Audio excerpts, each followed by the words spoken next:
Duncan back, dives, and he makes the catch. Duncan with a high fly ball. Deep left field. Gordon looking up. It is gone to Souvenir City. Bouncing ball. It's a fair ball and gets by the first baseman, Kaiahui. Columbus, and now potential double play ball to end the game, and there it is, his first major league save. Vinny Pistano gets it done for the Indians here in the ninth. From Progressive Field in downtown Cleveland, it's Indians baseball tonight. The Tribe and the Detroit Tigers open up a 3-game series. Hi again, everyone. Matt Underwood alongside Rick Manning. Tribe coming off a thrilling come-from-behind win over the Royals yesterday. Indians not only won the series, but clinched the season series as well, thanks to a 5-run 8th inning. Well, it was very stale for the first 7 innings offensively, and then in the 8th inning, a little infield hit got it going. Shelley Duncan comes to the plate with 2 men on. He misses a couple of fastballs right there. He gets a breaking ball, stays alive, and watch the hanging breaking ball. He's going to hit for a 3-run home run onto the home run porch. Tejeda wants that ball to go foul. It does not. That ties the ball game up. They didn't stop there. Pinch hitter Michael Brantley comes on. First time he's played in about 4 days. Right over the first base bag. He'll drive in Marte. Valbuena comes in to score. That caps off a 5-run inning. The Indians will end up winning that ball game 5-3, and they needed an inning like that. No question about it. Now tonight the Indians will face Armando Galarraga, who's been flat-out dominant against the Indians so far this year. Everything that guy has thrown up to home plate, the Indians have not been able to hit. When you look at him, he's a sinker ball pitcher with a slider to go with it. He has been perfect, almost perfect, on the year against the Indians. One time he almost had the perfect game, but only 4 hits in his 16 innings pitched this year, has not allowed a run. It'll be Carlos Carrasco matched up against him tonight, coming off his first loss in the big leagues this year, and that was against the Twins in his last start. Pitching matchup brought to you by the G-Series from Gatorade. 3 fuels for 3 stages of the game. Gatorade has evolved. That's G. Well, the Indians have won 5 out of 6 against Detroit here in Cleveland, including a 4-game sweep of the Tigers right after the All-Star break. We've got Indians and Tigers baseball coming up on Sports Time Ohio.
It's coming up out of the south, and we are clear for takeoff as the Indians and the Tigers open up this 3-game series here tonight.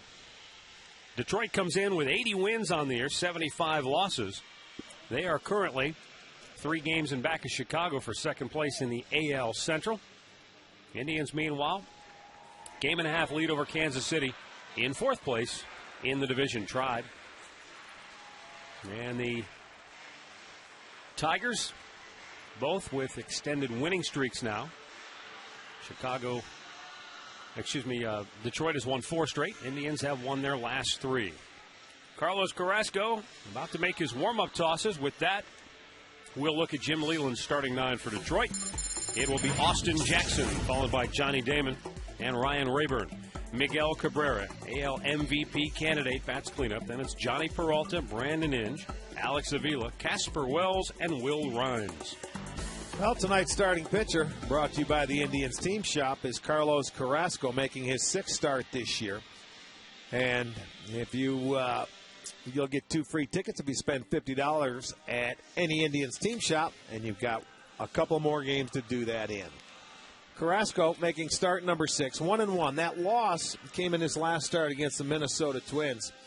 He went 5 2/3 innings before giving up any runs, but then he gave up 3 consecutive run-scoring hits to the Twins, but he held them in that ball game. His very first start in the big leagues came against the Detroit Tigers last year, and he made 2 starts against them, but he is 0-2, so he's looking for a little redemption, and I think the Tigers will see a little different Carlos Carrasco. Let's set the defense behind Carrasco this evening. It will look like this. Crows in left, Brantley back in center, Chu is in right. It'll be Nix at third, Cabrera at short, Valbuena at second, Laporta at first with Carlin behind the plate.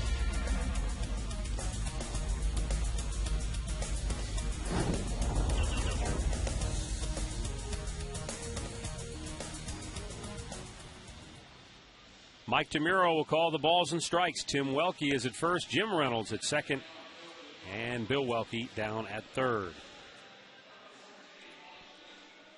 Carrasco ready to go.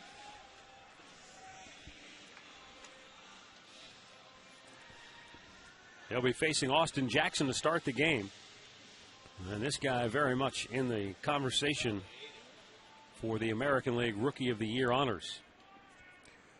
This guy has been very, very consistent all along, hitting at that 300 mark, runs scored. He's done a terrific job leading off.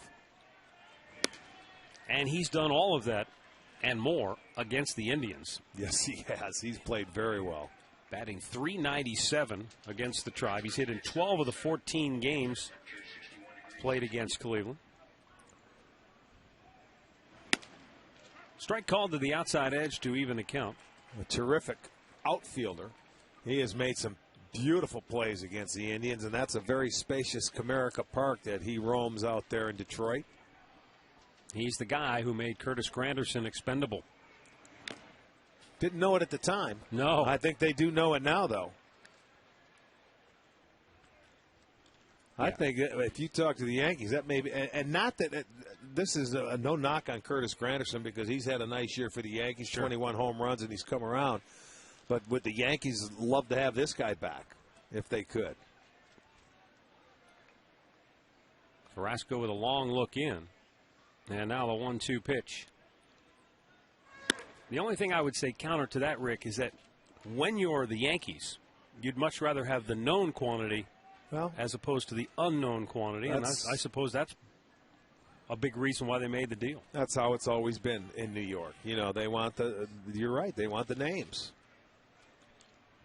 The 2-2. Swung on and missed. Carrasco starts the game with a strikeout.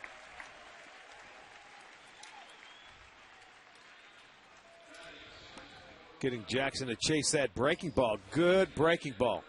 Out of the strike zone.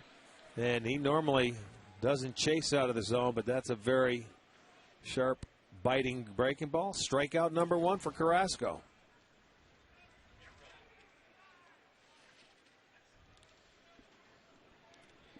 Here is Johnny Damon batting in the 2-hole, serving as the DH tonight. And he lines one toward right field, but there is Shin-Soo Choo to grab it. 2 down. Going to bring up Ryan Rayburn.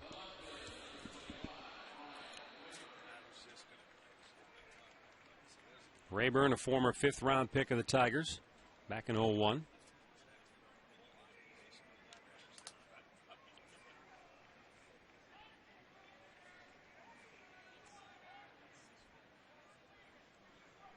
Rayburn is a pretty solid utility player. He can do a number of different things, whether it be play the infield, play the outfield.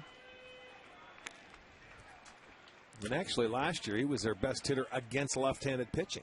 average-wise anyway. Well, when you do all the moving around that he's done, and you still hit 14 homers, 25 doubles, 276 average overall, that's the makings of a guy who can have a job for a long time in the big leagues. Well, there's a pretty good approach right there to a swing.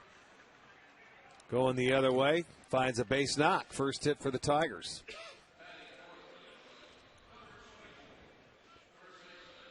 Our achievement of the game is brought to you by PNC Bank, for the achiever in us all. And Miguel Cabrera will try to strengthen his candidacy for the American League MVP award. And the final games of the year for the Texas Rangers, second player in Tigers history. Only Hank Greenberg and Miguel Cabrera.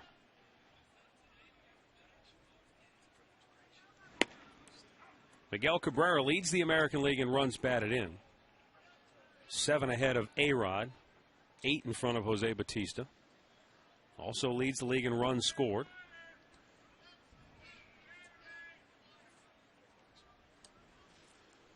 This guy has really, he has had an MVP type year, without a doubt. 2 more homers, he'll be at the 40 homer mark for the first time in his career.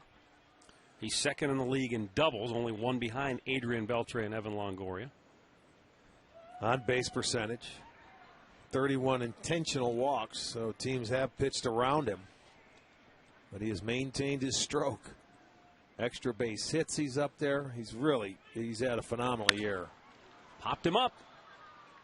Going out, Cabrera calling for it. The shortstop is there, and the inning is over. No runs, a hit, a man left aboard. Indians coming to bat when we come back.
No score. Indians coming to bat here, bottom of the first, and the Indians starting lineup brought to you by Progressive Insurance, proud to be the official auto insurance provider of the Cleveland Indians. Michael Brantley, big hero yesterday, as Drupal Cabrera, then Shin-Soo Choo, Travis Hafner, Jason Nix, Trevor Crow, Matt Laporta, Luis Valbuena, and Luke Carlin batting ninth. Armando Galarraga, the starter tonight. He is 4-7 this year and a 4.44 ERA. 2 of those wins have come against the Indians. His last win, as a matter of fact, came against the Indians August 20th. And it was a 6-0 shutout. And if you remember the June 2nd start, that was the almost perfect game. Gave up the 1 hit that Jason Donald supposedly beat out at first. So he has been brilliant against the Indians this year. 16 innings and just 4 hits given up. 48 of the 52 batters faced have gone down. So that begs the question, what is it about Galarraga that has enabled him to just dominate? Not just pitch well, but dominate. Well, both those games were at home. A very good park to pitch in. And the one game he was matched up, his near perfect game against Carmona.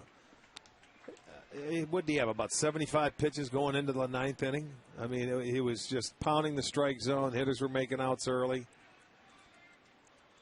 It was just one of those things. And then he came back towards the end of the month and had another start when we were there, and he was very good as well.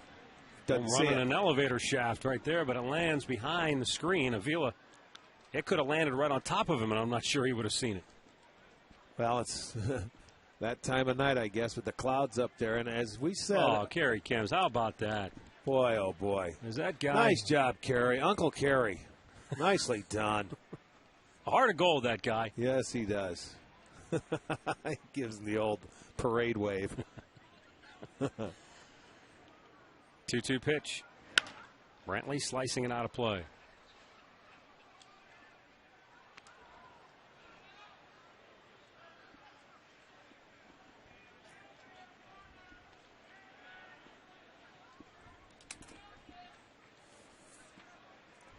You know, he's looking for a road win. His last road win came June 24th in New York against the Mets. An ERA of 6.35 and 6 road starts since that point. So for the Indians, get a base runner, get them out of the stretch and see what happens. The line in the 2-2. In the air to center, Austin Jackson is there. One down in the bottom of the first. Let's set the Tigers defense for you behind Galarraga this evening. That is brought to you by Huntington Bank. It's Rayburn in left, Jackson is in center, Wells in right. Inge at third, Peralta at short, Rimes is at second, Cabrera at first with Avila behind the plate.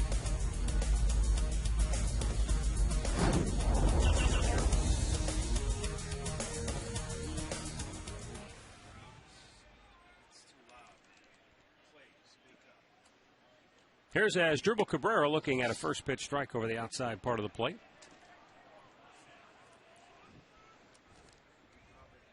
Cabrera has hit in 4 straight now. He was really mired in a pretty good slump. Sends a high pop left near the line, left field. Rayburn just into foul ground, 2 away.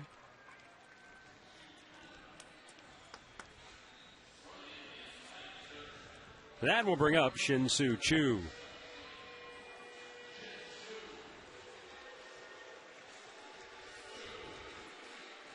Choo on the year is batting .336 at home. .298 average overall on the year.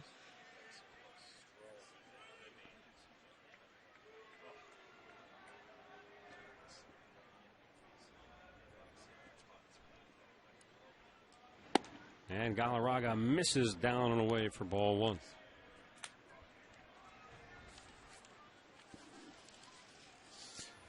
Choo getting that average up to around the 300 mark. Against Detroit this year, he's batted .275. He's hit 3 homers. 7 in his career have come against Detroit.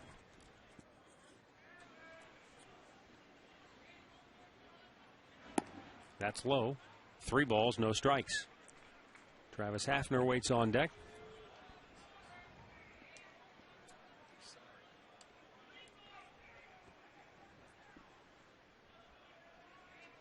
We'll see if Galarraga is simply working around him, or he's just having trouble finding the zone. Missed on 4 straight. And a 2-out walk brings up Travis Hafner.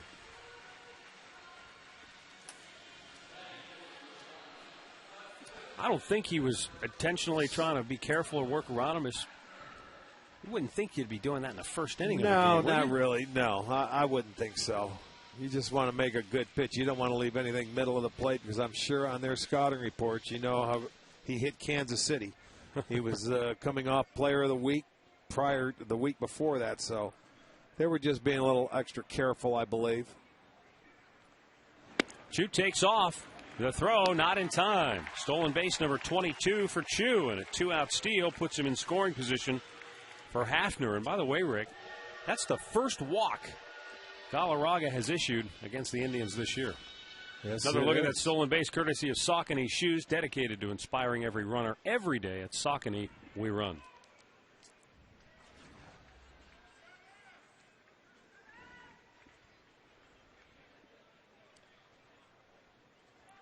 The 1-0 pitch to Prunk. In the dirt, good sliding stop by Alex Avila. Well, now it's been 6 straight. And that's going to prompt Avila to jog out and talk to his starter.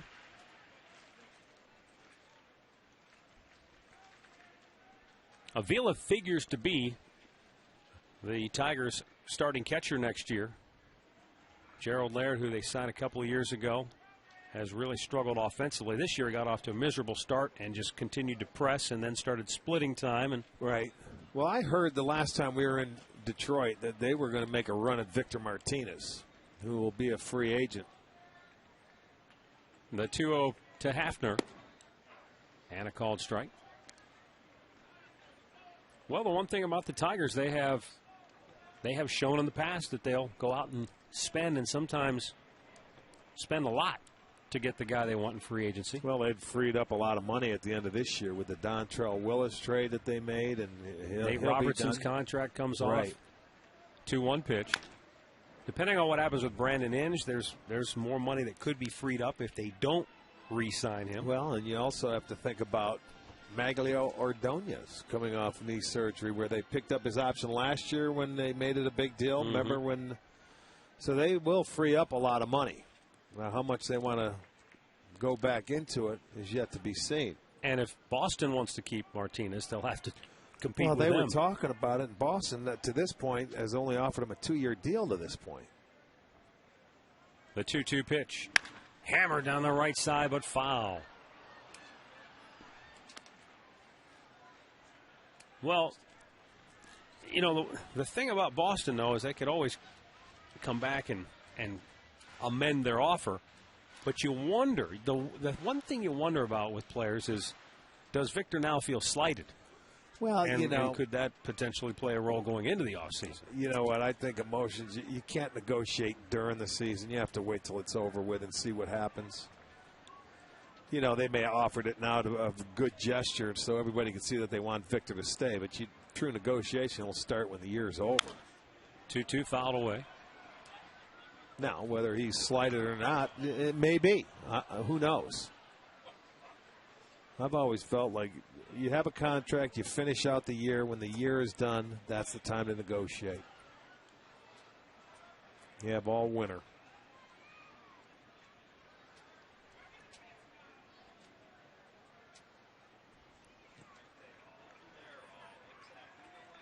Galarraga with a set in the 2-2. And it's outside, full count. Jason Nix would be next if Hafner keeps the inning alive here. Already a 19-pitch first inning for Armando Galarraga. 10 strikes.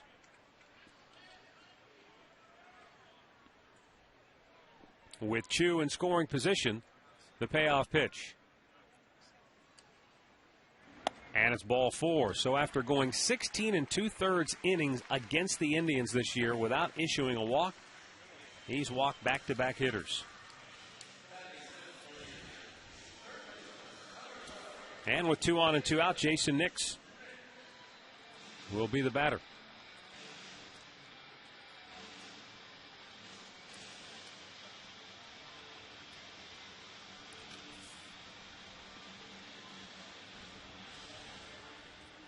Nix 5 hits in his last 37 at bats. But of those 5 hits, 2 of them home runs. They both came Friday night. Checked on a ball down low.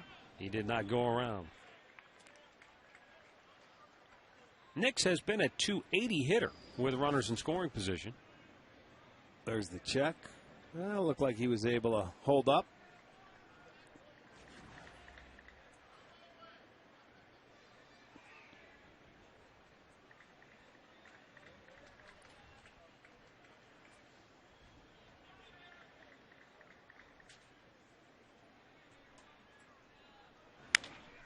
In the air.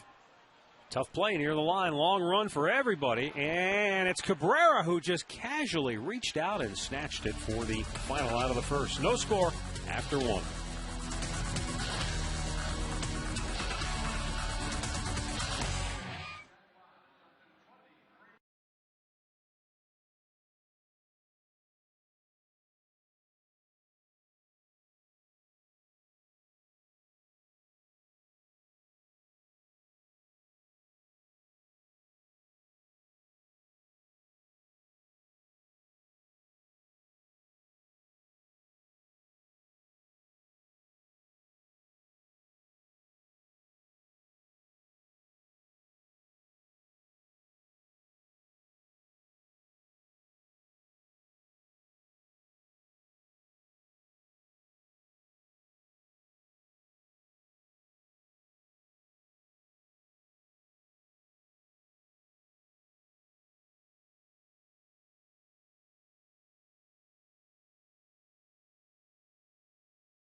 Play hard, eat fresh. By Continental Airlines. Work hard, fly right. And by your Northern Ohio Toyota dealers.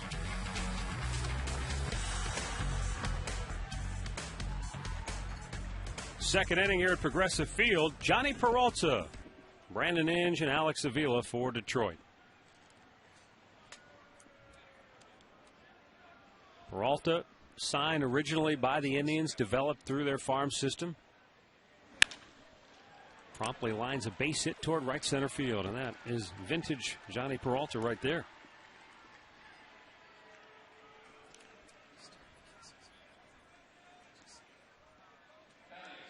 Peralta back to playing shortstop now for Detroit. Well, he just started him off fastball away, and he was looking for that first fastball. Off the end of the bat, but it goes as a base hit.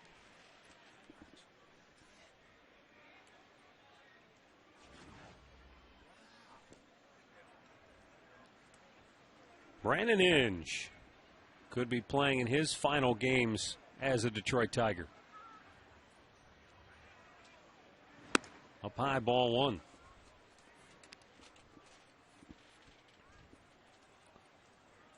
Inge's contract expires at the end of the season. Well, a guy that has been there, 10 years. Started as a catcher. He's done a little bit of everything for him. Made his big league debut for Detroit on opening day in 01 as a 23-year-old catcher in a 3-2 loss to Minnesota. Inge remembers it well, saying, "I threw out 2 runners that day. And when I came out of the weight room after the game and went to my locker, it felt like there were 60 media people standing around wanting to talk to me." Well, he's not big. He doesn't look like a catcher. He's a very good athlete, though. You could play him in the outfield. He adapted to third base beautifully. His problem has been the swing and miss, the strikeouts. Inge has endeared himself to people in Michigan over the years with comments like this. Quote, "Playing baseball here, nothing better in my opinion. Everyone talks about New York and Boston. They can have the big city. I like my blue-collar town." And there is a lot of uncertainty as to whether or not the Tigers will bring him back or whether he will move on to another team. Well, that's turning into a business now. Line drive, base hit up the middle, sends Peralta to second. He digs that ball out, a fastball down and in, shoots it up the middle.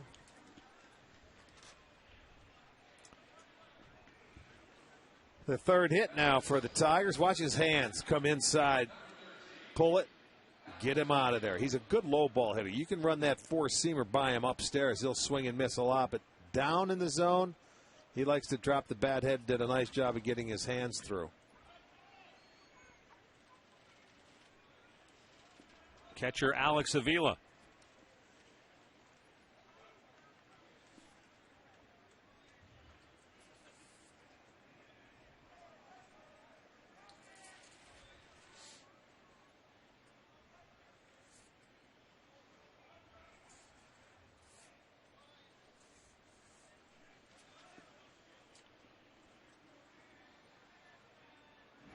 And the pitch is down low for ball one. Avila hitting just .233 on the year. But I talked about Gerald Laird, the veteran catcher. He's batting just .208 on the season.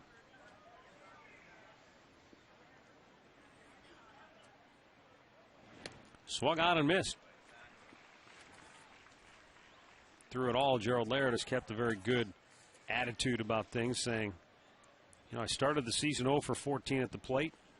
I got frustrated. My playing time diminished. But I know the situation with this young Alex Avila. There's a need for catchers out there, though, and I know there are opportunities.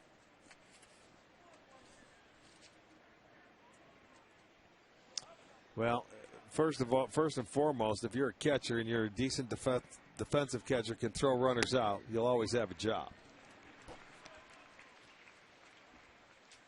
1-2 the count on Avila, who is a left-handed batter.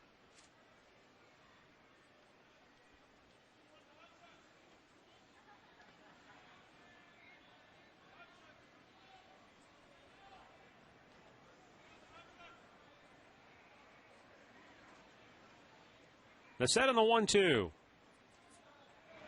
Swung on and missed. Good off-speed pitch, and Avila chased after it. Second strikeout for Carlos Carrasco. One down here in the second.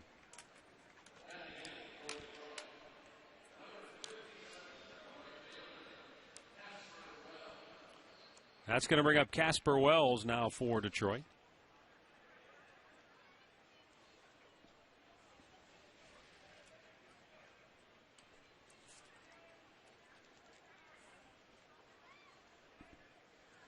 Tonight at 11, Jim Donovan, Mary Kay Cabot, and Coach Sam will have the Berea Report brought to you by GMC. They'll look back at the Browns-Ravens game, update you on the latest developments.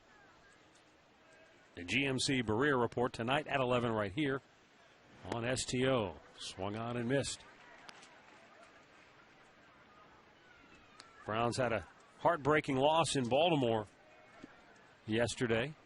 They'll talk about Eric Wright and his performance. He was targeted a number of times by the Ravens passing attack.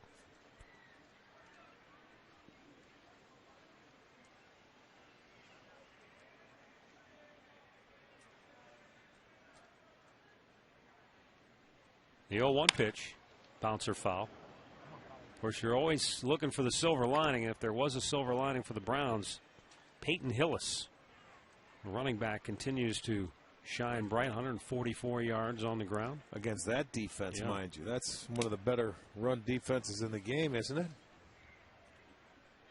Well, statistically right now, they're the best defense, you know, in yards allowed per game. So, yeah, they're year in and year out, they're always right there at the top. The 0-2 pitch. Boy, oh boy. Well, just little high.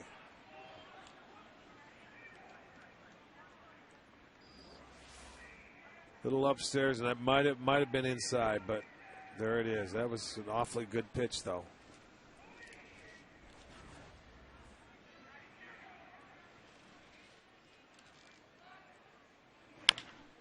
Bouncing ball to third. Nix bobbles it and doesn't get the out at second. So the bases are loaded with only one out. An error charged to Jason Nix on the play, and for Nix, that's his 16th error. Probably wouldn't have gotten a double play here because it goes high off the plate, so you just go for one. He just doesn't catch it cleanly. Maybe a little too high up in his chest. He had the glove, and it hit off the heel of his glove. Ricochets out, so they will have the bases loaded now with one out. It's the 109th error on the season for the Tribe, which ties them now with the Detroit Tigers. Will Rhymes will bat with the bases loaded and only one out.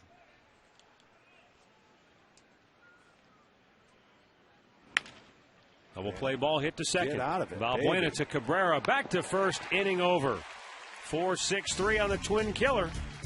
And the error does no damage. Bottom of the second coming up. No score.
No score, bottom of the second inning here at Progressive Field. Now that's a bright color green right there for hair. Yes, it is.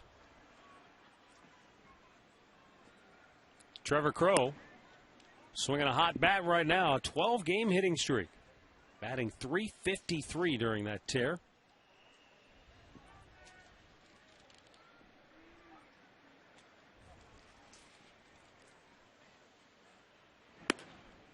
And it's outside ball 2.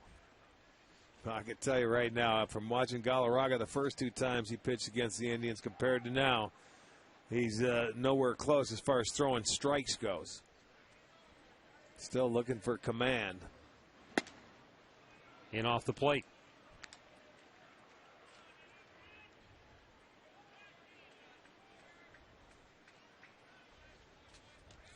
Yeah, out of his 25 pitches so far, 14 have been balls.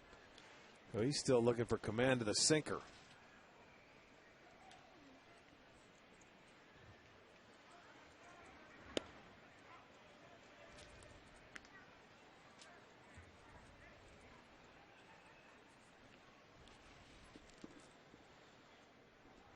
Well, a 3-1 count for Trevor Crowe here, leading off inning number 2. No score. Indians and Tigers. Full count.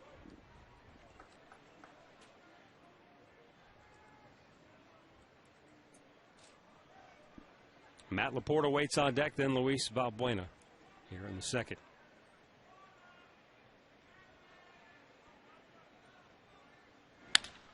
Punch toward left field, coming hard, and a nice running catch made by Ryan Rayburn for out number 1.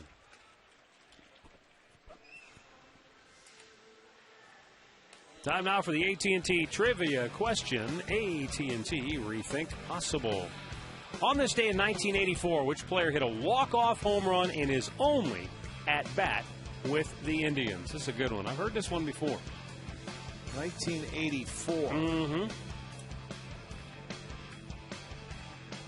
We'll have the answer coming up later on. Laporta drives it towards center. Coming on Austin Jackson, and he makes a catch similar to the one Rayburn just made on Crow in left field. That's all right. Just keep hitting the ball like that on the nose. You can't guide it. There's 2 nice catches made. But he's going to bring that ball up and try and throw strikes. They're ready for it.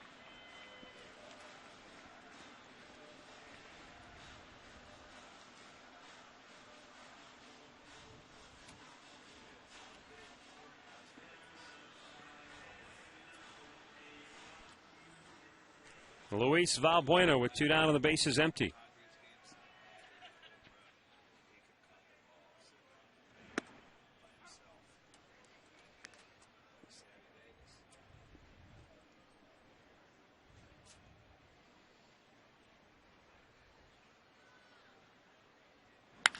Rounded to first. Routine play for Cabrera. Indians go 1-2-3. No score after 2.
Back here, top of the third.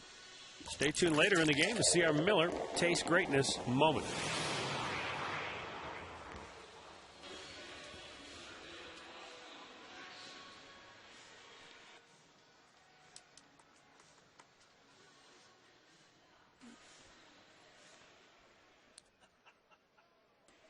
No score, top of the third. Top of the order for Detroit. Austin Jackson struck out his first time up. A line to right field. It's past Chu into the corner. Look out, this guy can run. Easily into second base. He holds there with a leadoff double. It's his 34th. Yeah, I mean, that's what makes him a tough out because he shoots it the other way and he stays on the baseball. It was a high fastball, not a good pitch by Carrasco. It was upstairs. Easy for him to go the other way. But a lot of time when he hits a ball down that line, it doesn't slice. You know what I mean? He stays on it, puts a good swing on it.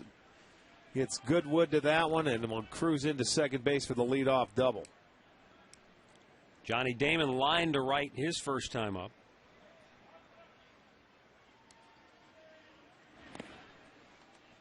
Good block in the dirt by Luke Carlin.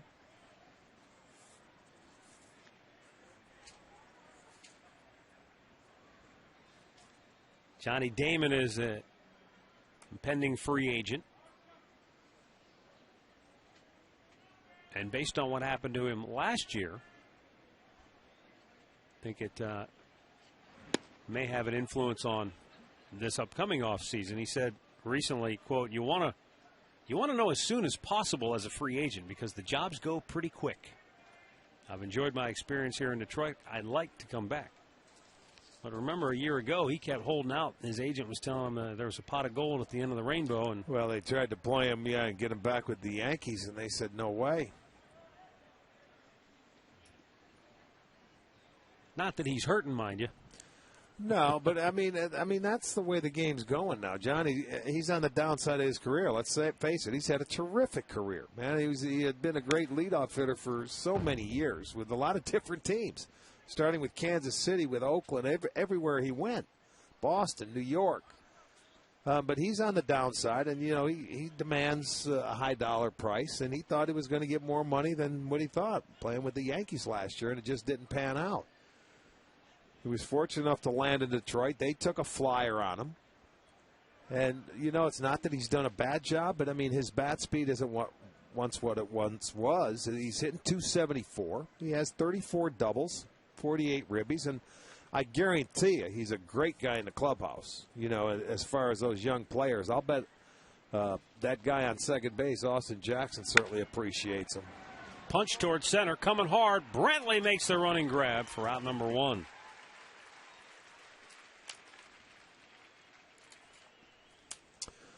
All right, if you're looking for an internship in the sports, entertainment, or recreation field, you don't want to miss the 2010 Internship Fair. That'll be tomorrow right here at Progressive Field.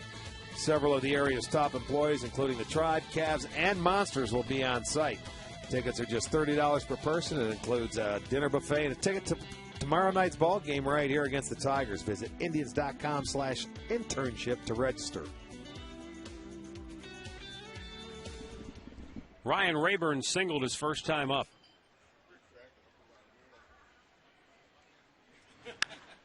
Sends a high pop. Second baseman Valbuena.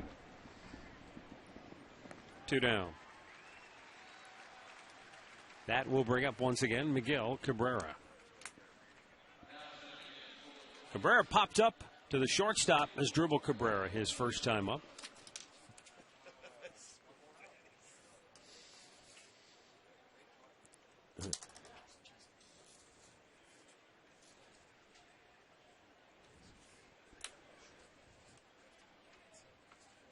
They're going to intentionally walk Miguel Cabrera with first base open. That's the 32nd intentional walk.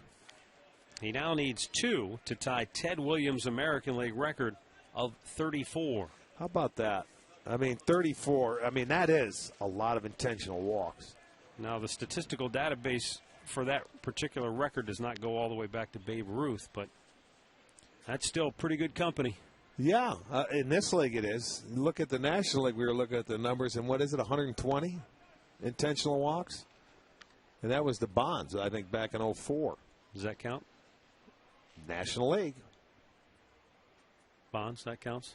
Yeah. Okay. Sure does. Maybe not to you. It's in the books. 2 on, 2 out for Johnny Peralta.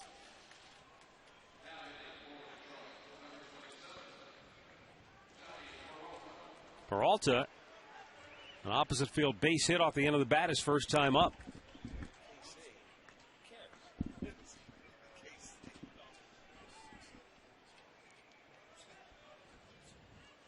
Well, Johnny, remember, jumped on a first pitch fastball in his first at bat. Let's see how they start him off here.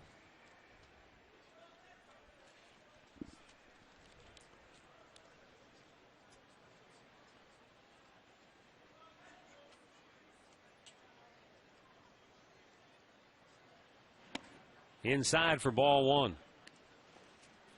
Peralta, as I was talking about in his first at bat, originally signed by the Indians, came through the player development system here and had the unenviable task of having to replace Omar Vizquel. But he did it very quietly. Put up some really impressive numbers when you talk about home runs by a shortstop. Nobody's hit more for the Indians than Johnny Peralta.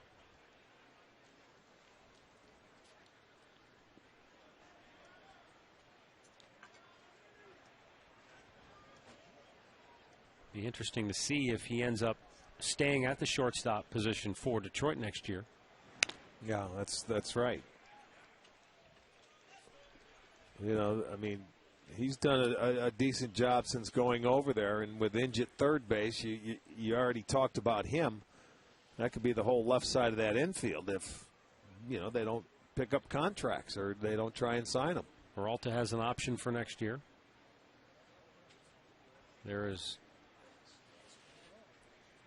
the thought from folks who cover the ball club that they will exercise the option on Peralta. Broken bat liner to left coming on. Crow can't get it. Jackson got a tremendous break. He scores easily. Carlin can't come up with a short hop throw. And Detroit takes a 1-0 lead as Johnny Peralta picks up his 80th run batted in on the year. He's broken 2 bats tonight, but he has 2 hits and an RBI. And that's something. And you're right. There was a good jump. And with 2 outs, a base runner should be off. As soon as that ball goes into fair territory, Jackson had a good jump. A normal guy, Crow, with the arm in left field, would have had a good shot at him, but it falls in front. Look where he's at. He's over halfway to third base before he even gets the ball. So a good job of running. He doesn't even have to slide into home plate. Cabrera gets to third base, so Detroit breaks on top. You know, there's another situation, too, Rick, where if Jason Nix can cut that throw, they've got Cabrera dead at third base. All right, I didn't see that. Did the ball go over his head? Sure did. Now, to Crow's credit, Nix was maybe caught in between a little bit and wasn't all the way, you know, lined up perfectly where right. maybe needed to be, but yeah, Cabrera would have been out from me to you at third base and would have ended the inning. Now they've got him at the corners with 2 down, and Inge looks at a ball down low.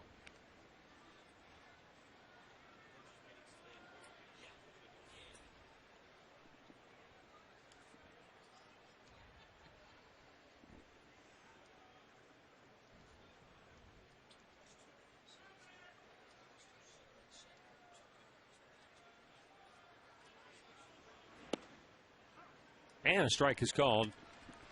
Carrasco jumps ahead 1-2.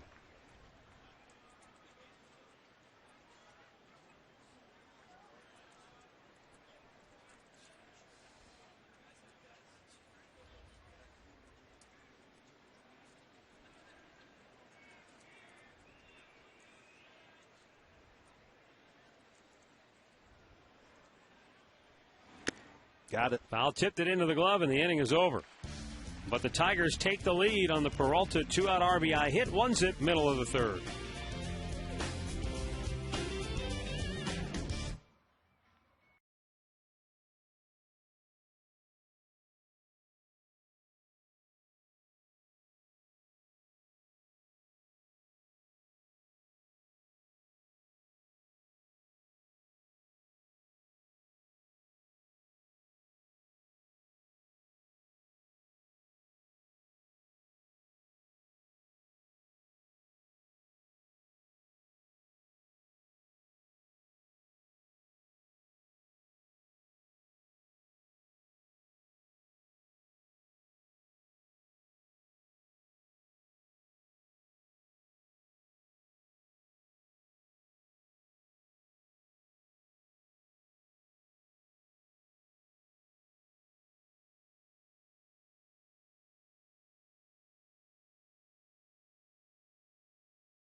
One zip, Tigers on top as we go to the bottom of the third here at Progressive Field. Matt Underwood, Rick Manning with you, joined now by John Gross, head basketball coach at Ohio University.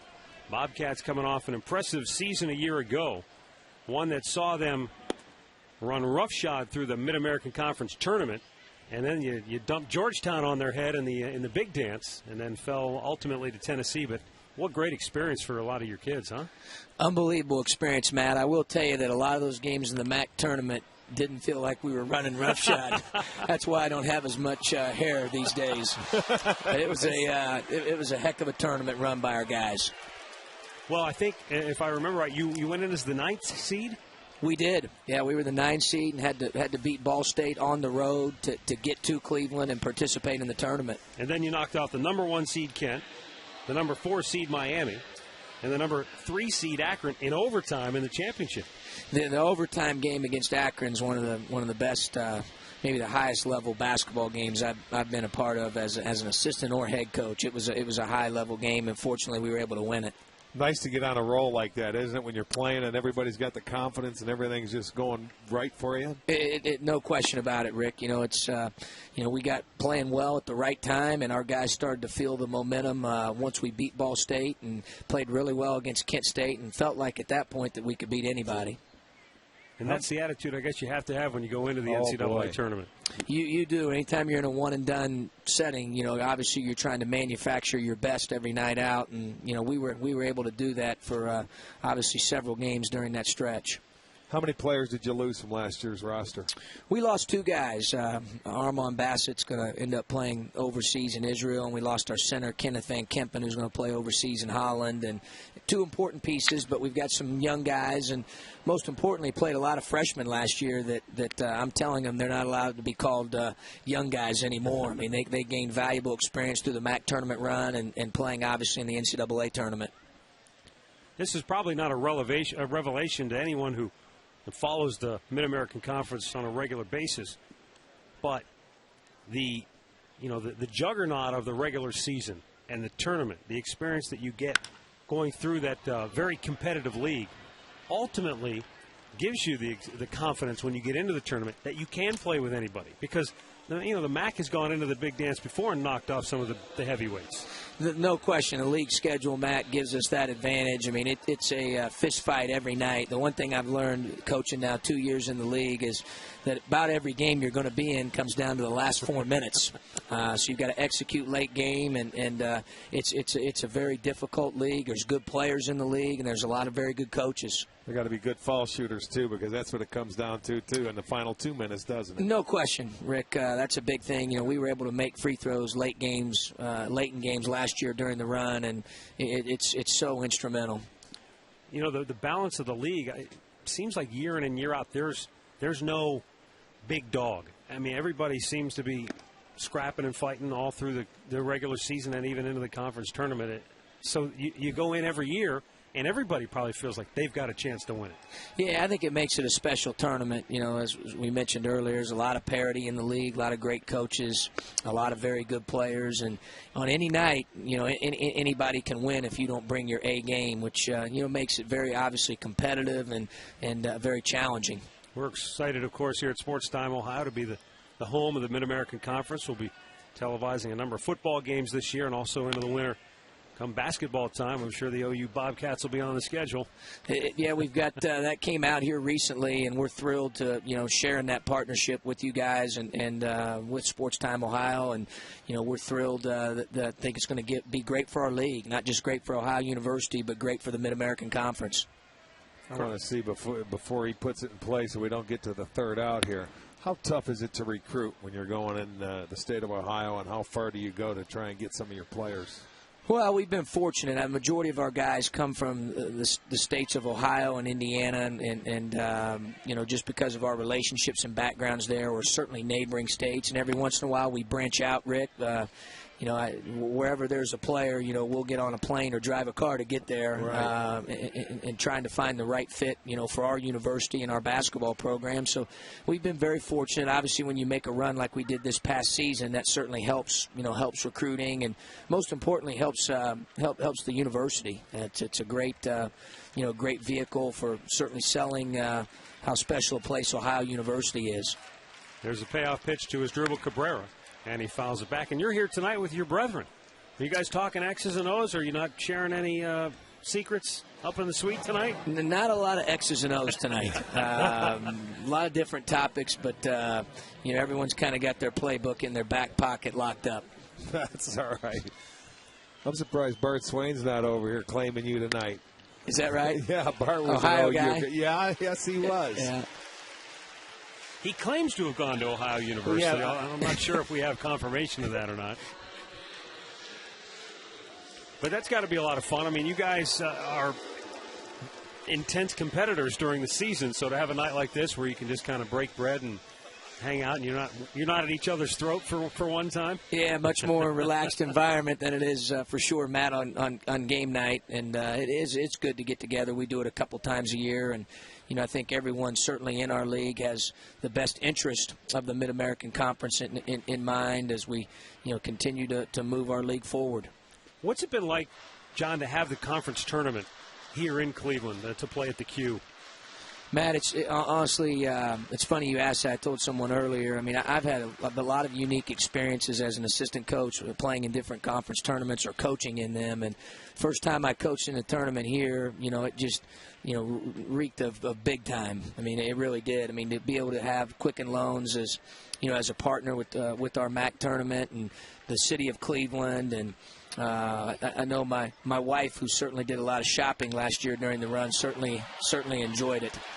Shin-Soo Choo with a drive to deep right center, but it dies on the warning track. Well, Coach, thanks for stopping by. Best of luck to you this year with the Bobcats. Thank you, Matt. Appreciate it. Rick, thanks. John Gross, head coach of Ohio University. We're back with more here from Progressive Field. Tigers on top 1-0 after 3.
Here at Progressive Field, where the Indians and the Tigers locked in a pitcher's duel here so far tonight. We go to the fourth, 1-0.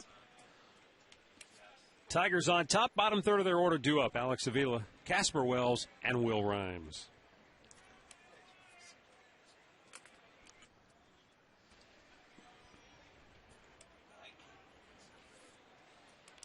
Alex Avila struck out his first time up. A one-hop smash skips past Laporta. Choo backhands it, and Avila puts on the brakes in a hurry. There. Oh, what a throw. Right on the bag at second. Well, that's one man you're not going to try and run on. Leads the league in assists. I'll tell you, Detroit has put up some pretty good swings here. They're already now with 6 hits. It's the third straight inning now that they have had their leadoff man aboard. His ball smoked past Laporta back at first base. 3 of their 6 hits have come on the first pitch. So to me, that tells me they're trying to sit on first pitch fastball. So you may want to mix it up a little bit, mix in a few changeups on the first pitch. Swung on and missed by Casper Wells. Reached on an error. His first time up.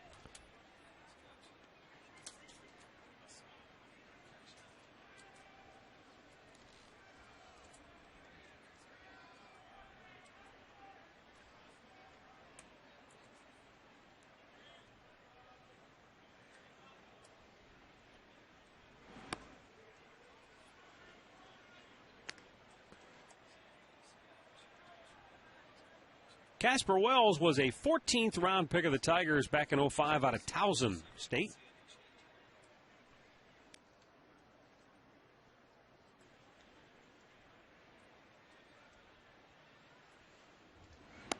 Down low, 2 balls and a strike.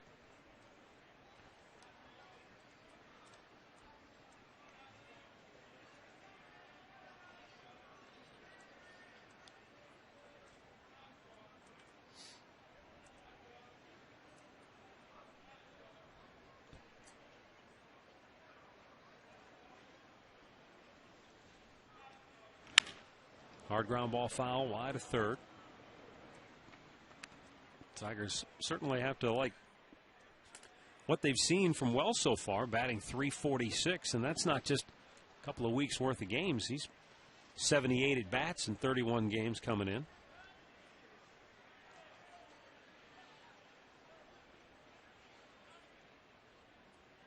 He was the Colonial Athletic Association Player of the Year when Detroit made him a 14th round pick. 2-2 popped out of play to the right.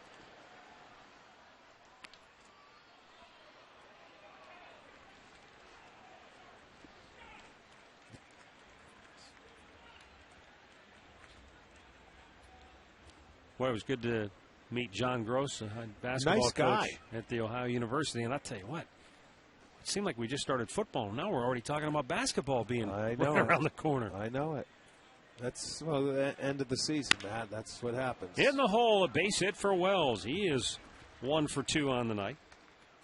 Avila stops at second, and Detroit has their first 2 on for the second time tonight. So far tonight, from what I see from Carlos is there was the breaking ball. I see a lot of two-seamers, a lot of sliders. I haven't seen a lot of change-ups from him yet, and he's got a good fastball. They've jumped on his fastball early. This is the first. Well, I'm sure Carlin may have caught him down in the minor leagues, but first big league game.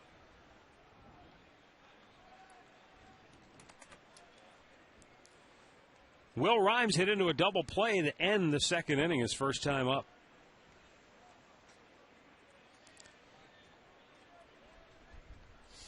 Carrasco now has given up 7 hits. The most he's given up is 8 hits this year. That came 2 starts ago against Kansas City, but that was in 6 innings. Swing and a miss, runners go, throw to third. Oh, it got him dead to rights.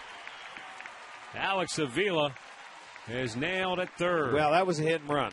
That's all you can say right there. He didn't do anything with the man on first, but sort of strange with the left-hander at the plate. They start the runners figuring they were going to get a bunt situation. It wasn't a very good pitch to swing at. So an easy throw for Carlin with nobody in his way, and they throw him out easily.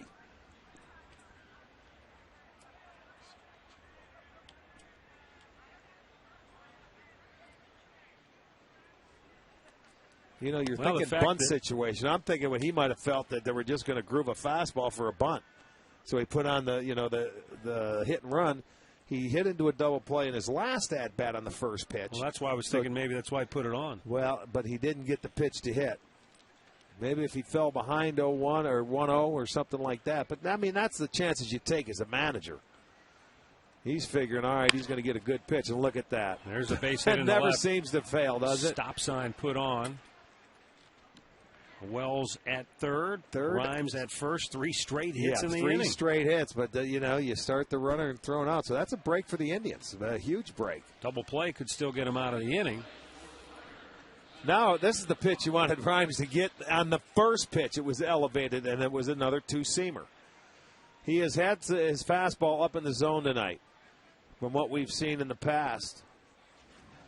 So they have had at least 2 hits in every inning except the first. where they had 1, but they have 3 in this inning. So Detroit able to put the ball in play. Austin Jackson doubled into the right field corner. Yeah, this is a tough out here. His last time up. Detroit has already out-hit the Indians 8-0, but they lead it just 1-0 in the 4th. You know, you look at Jackson on the year, he has almost 600 at-bats, Matt. He's grounded into 5 double plays. And the reason why, I would think, is because he goes to right field. It's tougher to turn a double play 4-6-3 than it is where you may think you're going to get him to roll over to shortstop.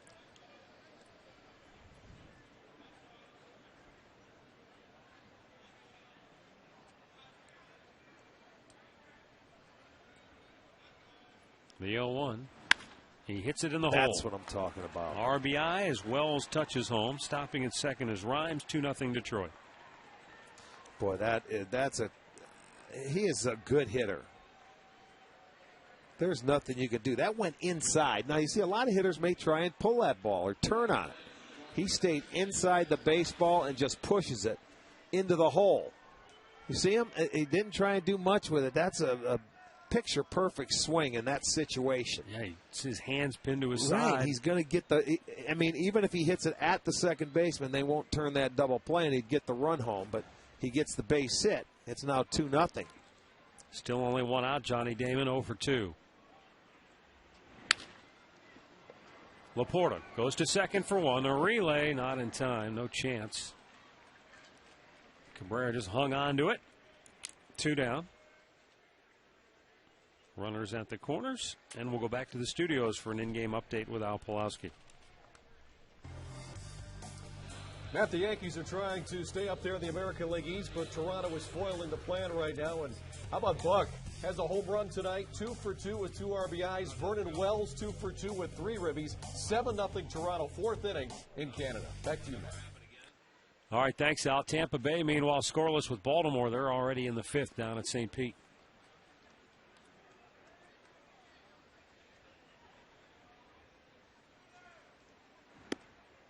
Breaking ball in for a strike to Ryan Rayburn, 1 for 2 on the night.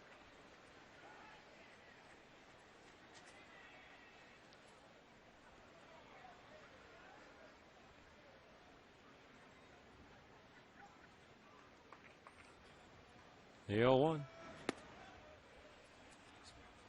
Look back at his footing when he delivered that pitch.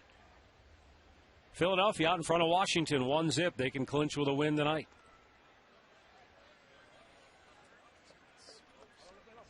Champagne on ice for Philadelphia if they can wrap up the East with a win tonight.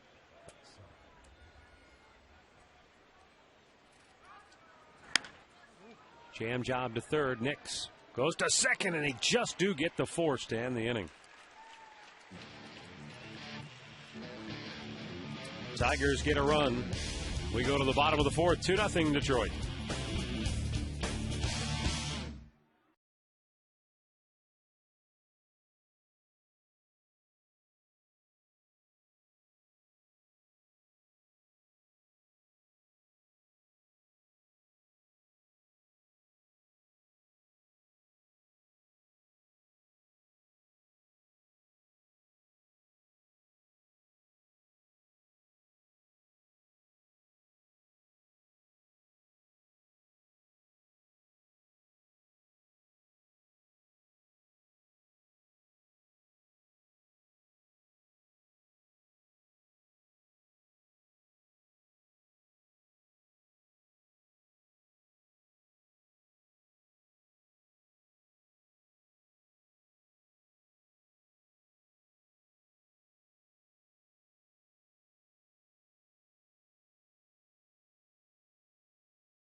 top.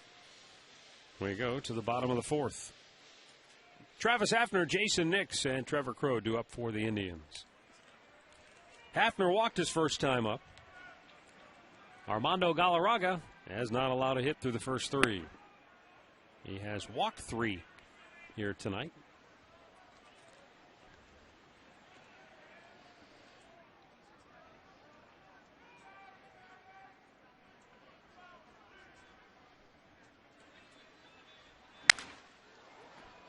Line drive foul. Cracked his bat. 1-1 to count.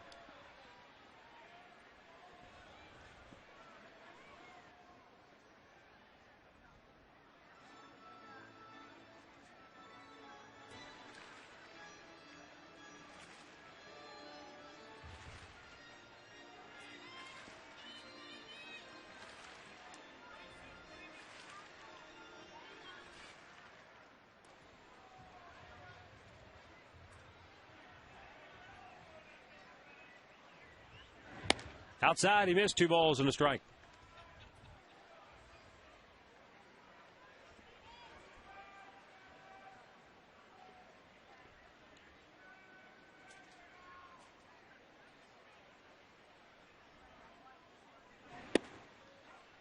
Called a strike, 2 even the count at 2-2.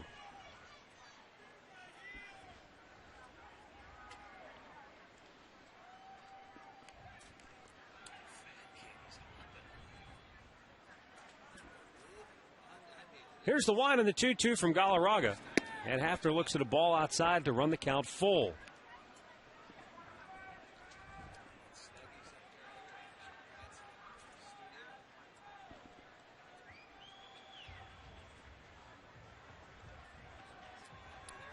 Pitch number 53 on the night for Armando Galarraga. And the 3-2 to Hafner is popped in the air towards center field. Austin Jackson, the center fielder, has it 1 away. Time now for our Subway Fresh Face of the game. Jared Gettert had a heck of a year. 27 dingers, drove in 83.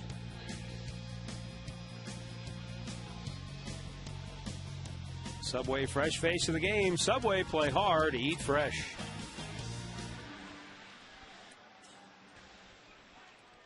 Jason Nix fouled out to first in the first.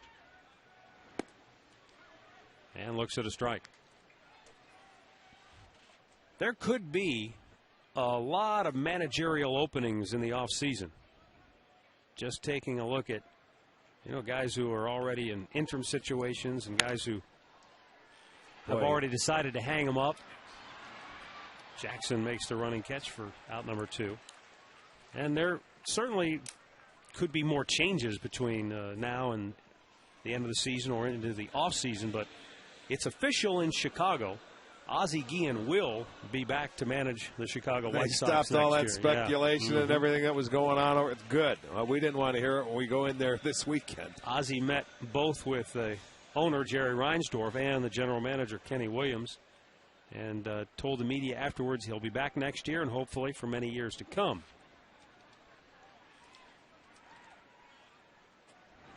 Down and away to Trevor Crow.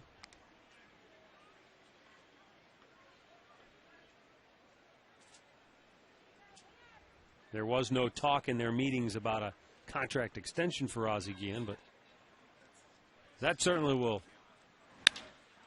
quiet the talk and the rumors about his immediate future. Indians go 1-2-3, and after 4, it's 2-0 Detroit.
You by McDonald's. Get a new Chicken McNuggets party pack. 50 Chicken McNuggets for just $9.99. McDonald's, I'm loving it. By KeyBank. Stop in and start a conversation and unlock your possibilities. And by Paninis.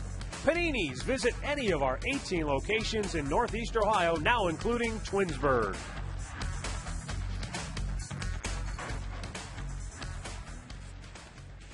2-0 Tigers on top. Miguel Cabrera leading off. Our GMC League leaders brought to you by the GMC Sierra. Never send a truck to do a Sierra's job. 126 driven in for Miguel Cabrera. Looks at the ball down low. Well, Detroit has finished their home part of their schedule for this year. And Cabrera homered in his last 3 games there at Comerica Park. In the last Tiger to homer in his last 3 games, Rocky Colavito did it against the Kansas City A's back in 1960. Don't knock the rock. Inside 3-0.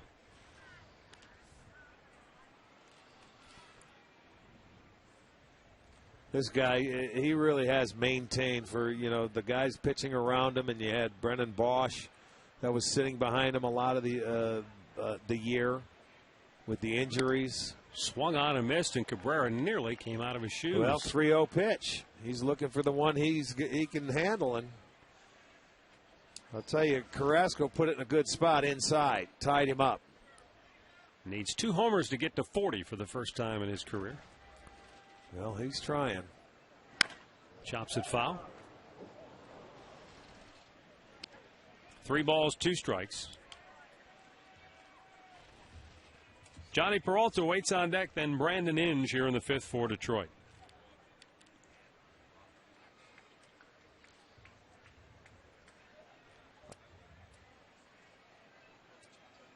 And the payoff pitch. Swung out and missed. Carrasco gets his 4th strikeout as he punches out Miguel Cabrera for out number 1 here in the 5th inning. He came back with a changeup. And watch the movement on this pitch going down. Very good. Out of the zone, and if he wants to go ahead and swing at it, let him. If he wants to walk, he can walk. He swings at it, becomes a strikeout victim.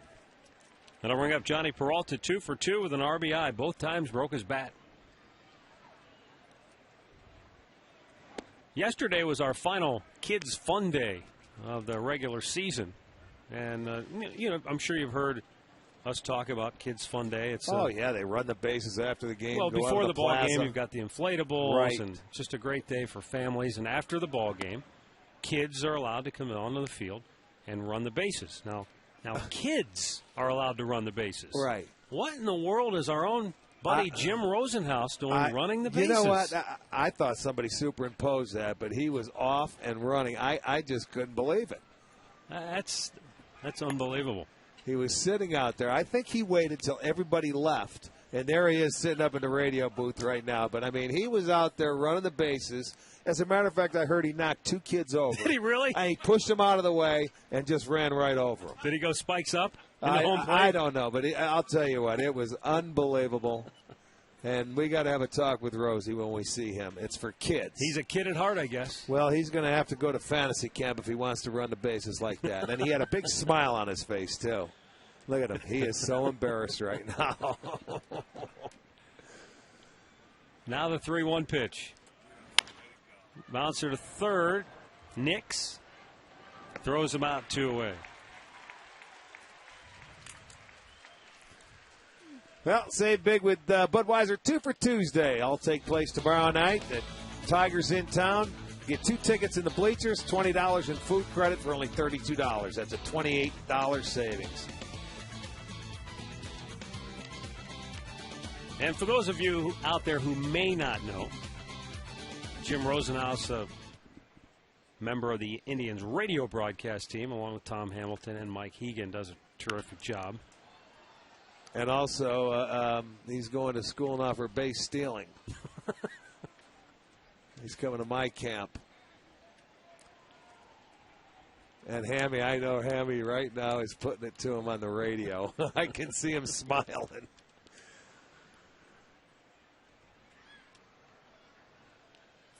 The line on the 0-1. Down in the dirt. Inge a single in the second, struck out in the third.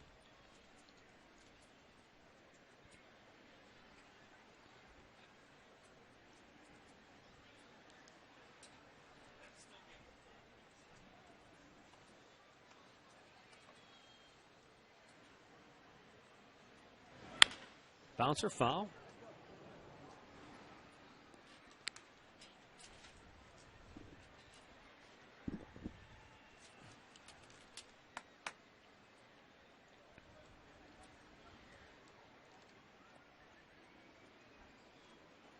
You know, as many hits as the Tigers have, I look up and he's at 73 pitches. Not too bad when you're in the fifth inning. He had some trouble that he's worked around, and he's minimized the damage. He certainly has. Outside to even the count. Tigers had the bases loaded with one out on the second, and a double play ball got him out of the jam. Got into some two-out trouble in the third, but only allowed the one run.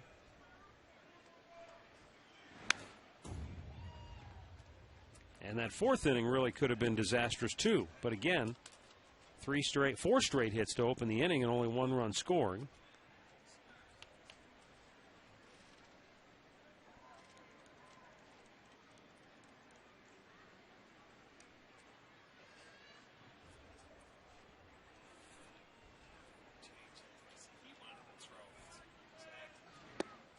Struck him out looking.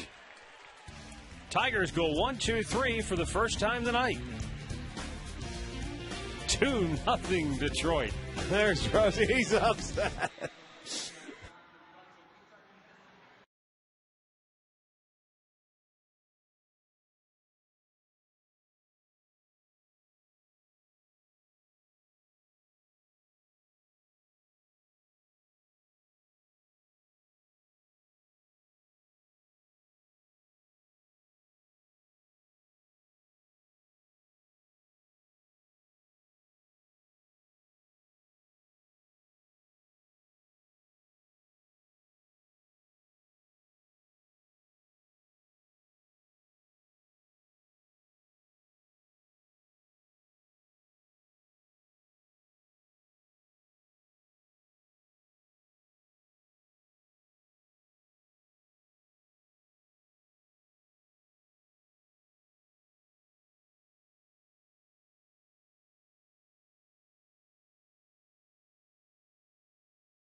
He's coming.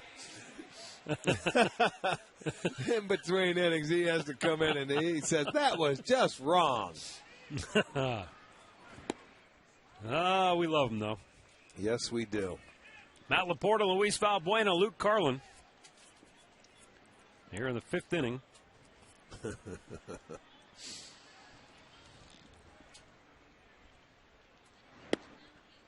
What in the world is it about Armando Galarraga? You know what? I was thinking about that the inning before this. 20 innings. He hasn't allowed a run. He's only given up 4 hits in the 20 innings. And I don't know. He hasn't done it to anybody else. Back goes Austin Jackson. Still going back. It's over his head and gone. Matt Laporta finally solves Galarraga. And the Indians are on the board. Trail it 2-1. Laporta's 12th home run of the year. And he socked it to straightaway center.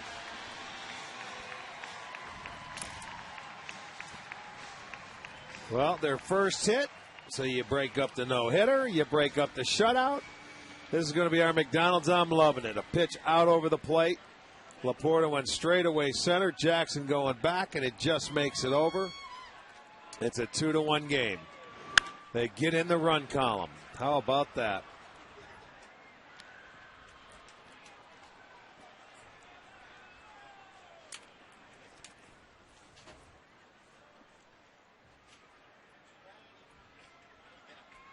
For Laporta, Rick, 5 of his last 11 hits have now been home runs.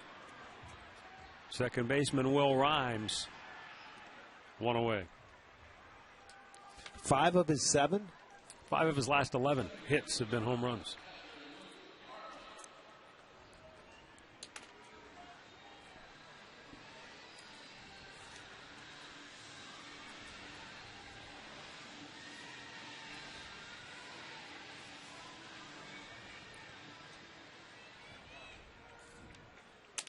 Luke Carlin.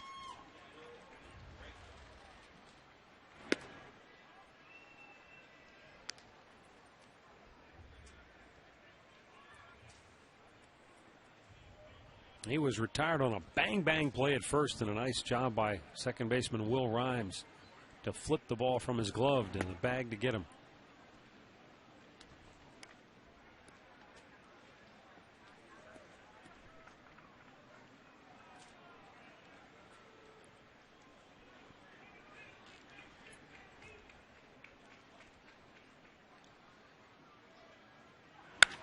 That smashed pretty well. Deep right field. Wells looking up.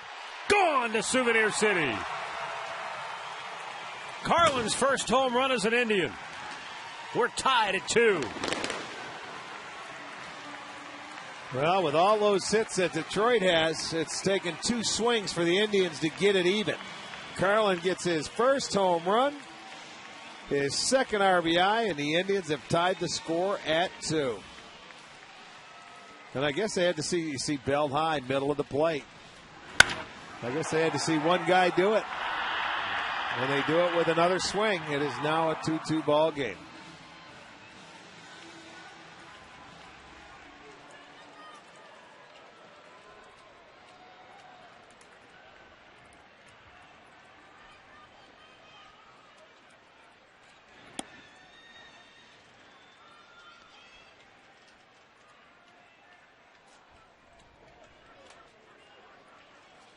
Luke Carlin turned that ball around in a hurry. Michael Brantley 0 for 2. Our great clip of the game from yesterday is brought to you by Great Clips. His first pinch hit in the big leagues, right over the bag. He didn't even know if it was fair at first. You're right. Watch him stand there. He slows down. Then he was able to relax. There's a drive over the head of Wells. Short hops the wall. Brantley into second base with a double. And the Indians, after going 20 innings without so much as a sniff against Armando Galarraga, have finally zeroed in on him. Isn't that amazing? I mean, the left-handers, after Laporta's swing, there's a little slider down and in that Michael drops the bat head on, gets it over the head of Wells in right field, short hops the wall. Brantley gets his 7th double. So 3 hits in the inning, the 2 homers, and now a double.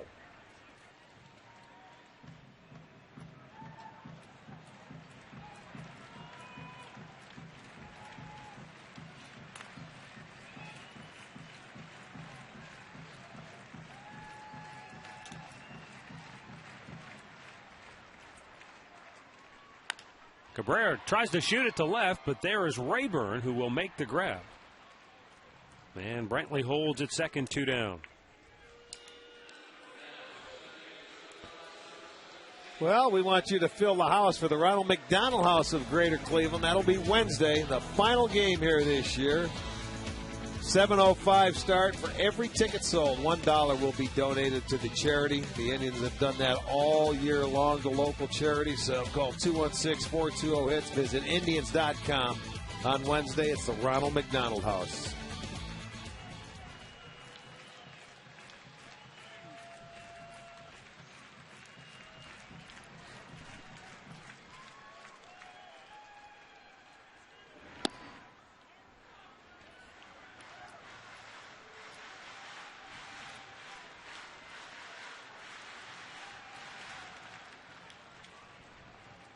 Shin-Soo Choo walked in the first, fly to deep right in the third. He can put the Indians on top with a base hit here.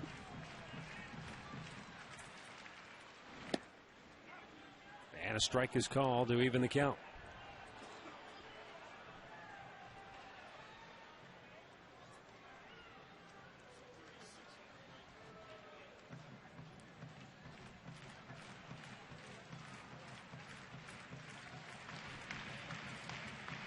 Eddie Bodine, the right-hander warming. Boy, just missed outside. 2-1 to count.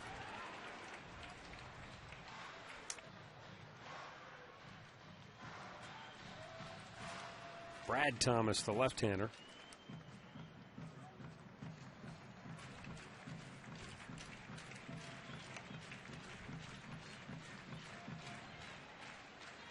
Here's a 2-1.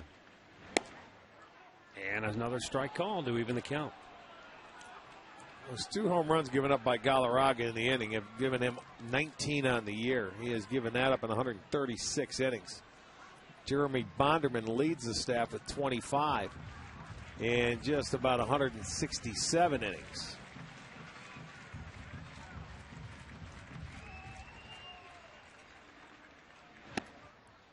Just a bit off the plate, full count. Boy, every pitch has been close, whether it's been just on the quarter or just off the edge. Yeah, and now he calls out Avila to talk to him on the 3-2 pitch.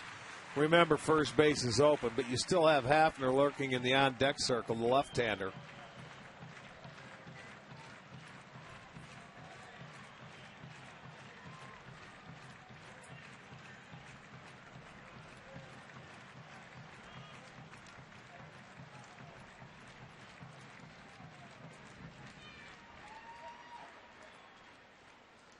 The payoff pitch.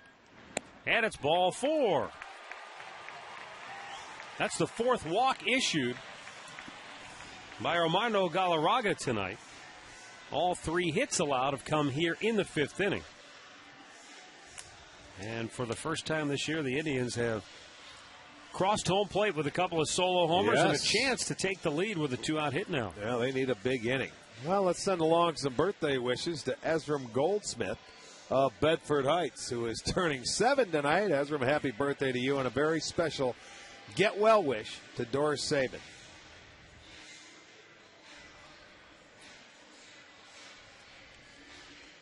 Well, they've been having, they could use a big inning like yesterday, that 8th inning.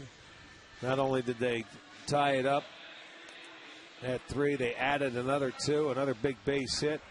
And it's really the Tigers that have had all the base runners tonight up until this inning. 2 swings of the bat, even the score. Now a base hit would give the Indians a lead. And I'm thinking it would probably do it for Galarraga on the night. He was able to get the Indians twice in Comerica Park in Detroit, but the Indians have a little payback here. Well, Travis Hafner digs in. Galarraga delivers. And it's in the dirt. A good stop by Avila.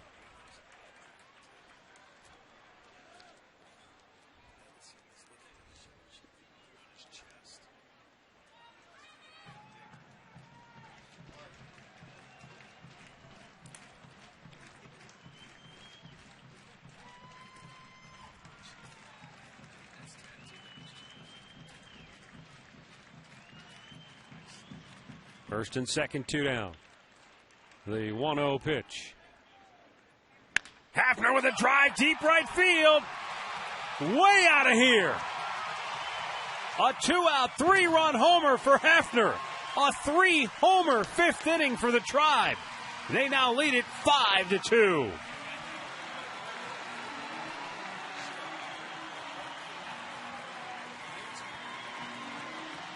Well, I had that feeling, man. They were due for a big inning.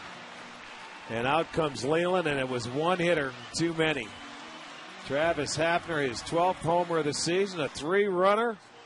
And that gives the Indians a 5-2 lead. And they finally get to Galarraga in a big way. 3 dingers in the inning. And that's a good feeling right there for Hafner. Oh, my, oh, my. Little prompt power. And the Indians with a 5-run fifth. Lead it by 3. We've got a timeout at Progressive Field.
Five-2 Indians. What a turn of events here tonight. Similar to what we had yesterday, except came a little earlier this time around.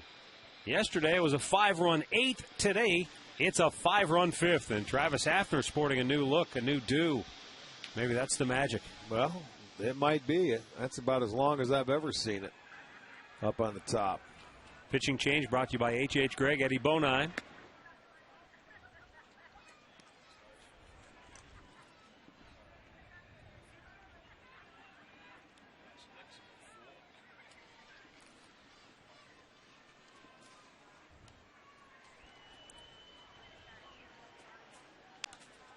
Nick sends a sky-high pop right in front of the plate. Avila has it, and the inning is over. But the Tribe erupts for a 5 spot, and they now have the lead as we go to the 6th.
Two for $7 at any Northeast Ohio Mark's location. So come into your nearest Mark's, where you'll find a huge selection at low prices every day. Ever wonder what a high-powered CFO of a major corporation does in his free time? I'm always curious. Sports Time Ohio's Dave Pensura hangs out in the lap of luxury. Looks like he's in jail. What did he do? Did he pay his taxes? He should be in jail, huh? That's right. He's there with his wife Julie and entertaining some of our friends and cable operators throughout the state of Ohio. Bring you Cleveland Indians baseball on a nightly basis. He'll get a text now that says he was on the air. And then your phone will be buzzing here soon. Get a text saying, those guys said you're in jail.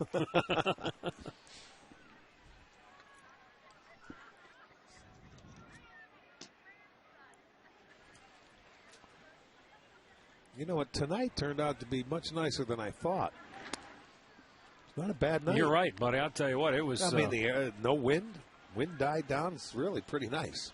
Chris Perez might be just throwing to get loose. He's missed the last couple of games. He was home with his wife Melanie, who gave birth to their first child. I don't think he's coming into the game right about now, so he's probably just knocking a little rust off should he be needed later on. This game recap brought to you by your Northern Ohio Toyota dealers. For a dealer near you, visit buyatoyota.com. Matt Laporta got the Tribe on the board with a solo homer in the fifth. 1 out later, Luke Carlin's first home run as an Indian tied the game. And then with 2 on and 2 out, Travis Hafner launches a 3-run blast to make it a 5-run fifth. And the Indians now lead it by 3.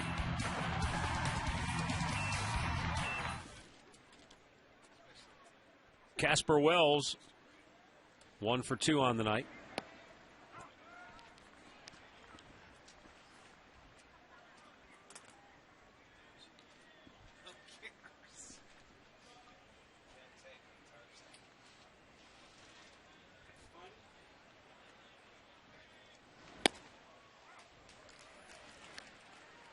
And the count 0-2. Well, that 5-run certainly gave Carlos a boost, didn't it? Seems like it anyway.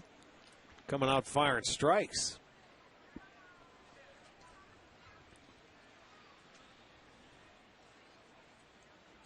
Now the 0-2.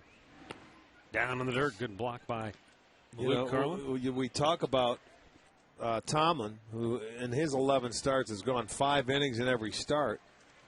Well, Carrasco has gone 6 in every start of his. 7 1/3 against the White Sox, 6. 7 1/3 against Minnesota, 6, 6. And he's about to go 6 again tonight if he can get a couple more outs.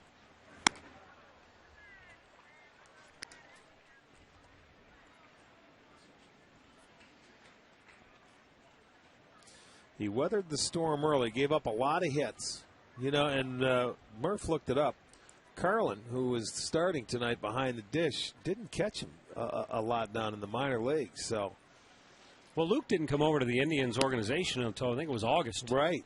So I don't know if he maybe a game or so. Caught him in 1 game.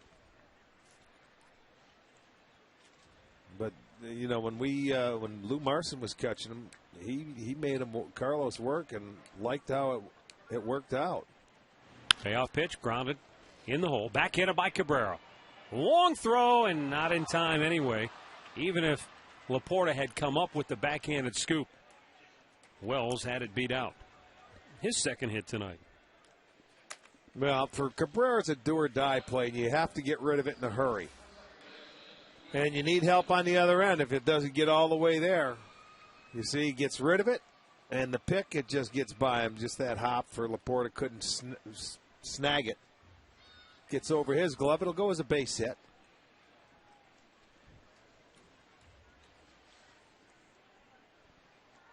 Will Rhymes 1 for 2 with a single. This was the big break back in that fourth inning when they did get a run. They had the first 2 guys on, and they tried to hit and run with this guy on the first pitch. And Carlin was able to throw out Avila at third base. There was a base hit to follow that where they scored. But that was all the damage done. They had 4 straight hits in that inning, but they only got 1 run.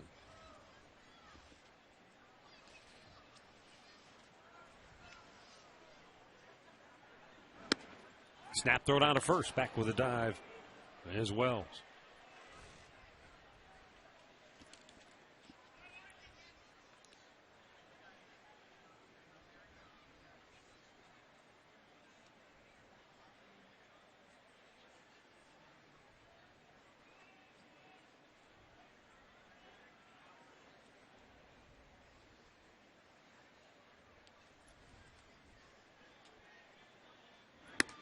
Missed away, 2 balls and a strike.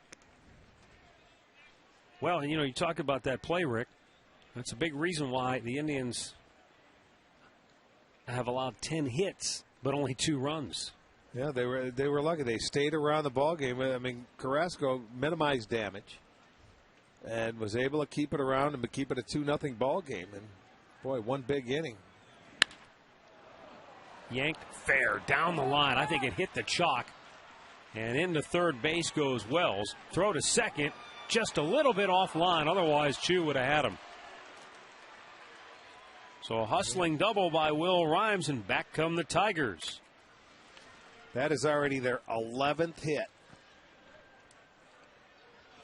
And I'll tell you, Chu really made that close. I thought a fan touched it. The umpire said no. Awfully close. Must have just missed his glove going down there. You see it coming down. I thought, it is a fair ball. I thought that fan touched it. Did not, obviously. Chu plays it off the wall. Look at the throw. One hopper. That was about a foot outside of the bag. If he would have been a little bit closer to the infield, he was a dead duck. Still made it awfully close. So second and third, 1 out. Detroit now with a chance to come back. Joe Smith warming in the Tri bullpen. This next pitch for Carrasco will be number 90. And Austin Jackson is the batter. This is probably, outside of Miguel Cabrera, this is the last guy you want to see up for Detroit right now, because not only is he swinging a hot bat, but all season long he has swung a hot bat against the Indians. That's right. He has had a phenomenal year. Well, his approach is not going to be any different. They'll have the infield back. They're going to give up the run, of course, with the lead. But he's just going to try and take that base hit to right field. Laporta way off the bag at first and trying to cover that hole.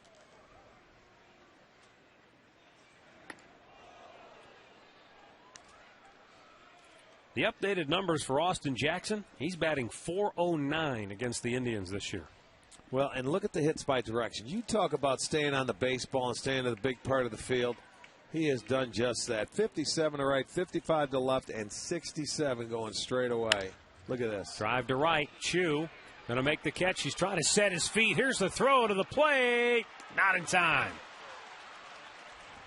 Now Wells scores to make it a 5-3 game. Well, a good at bat, but it is amazing how anytime a ball is hit in Chu's direction, you're expecting him to throw him out, isn't it? I mean, everybody's waiting, and it doesn't matter. He sets it up. He gets himself behind it, and just a hair came out. He caught that ball a little low, but still, I mean, when you hit a ball to deep right field or the medium depth in right field, that runner's going to score easily, but this guy makes it interesting. It's a 5-3 game now. 2 down for Johnny Damon. 0 for 3 on the night.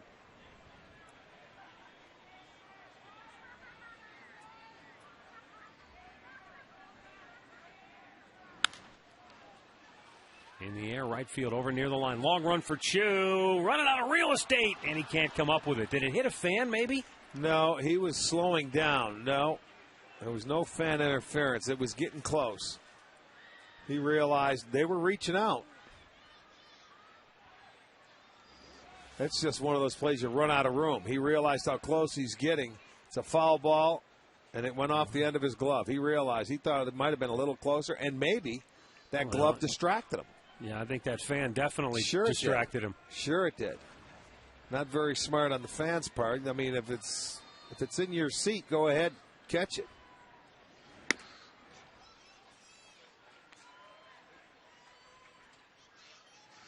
Now, if the ball's in the field of play, it is the umpire's discretion that they could call interference. Fan interference, yes, they could. But I think the ball was maybe 5 feet past where that fan reached out. 1-1 pitch. Line drive to left. Crow makes the running catch, and the inning is over. Detroit gets a run back. Indians still lead it 5-3.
5-3, Indians on top.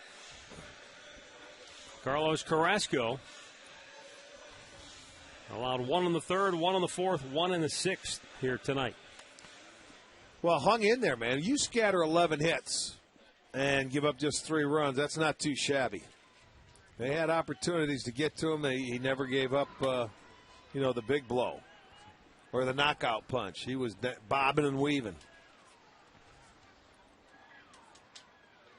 Well, and gave you another 6 innings tonight.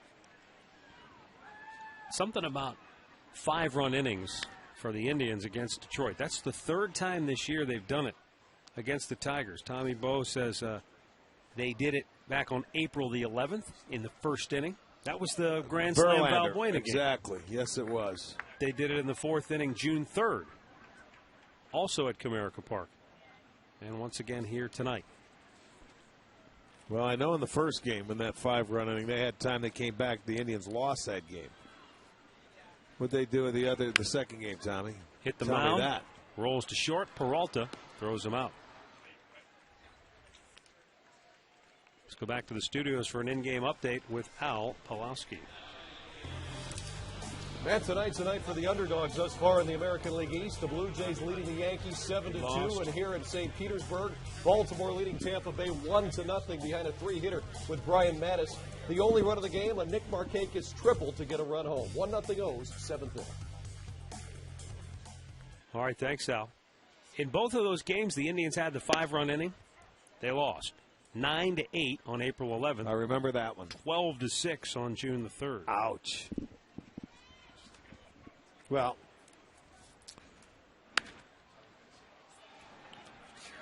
the second baseman, Rhymes, grabs that. 2 down.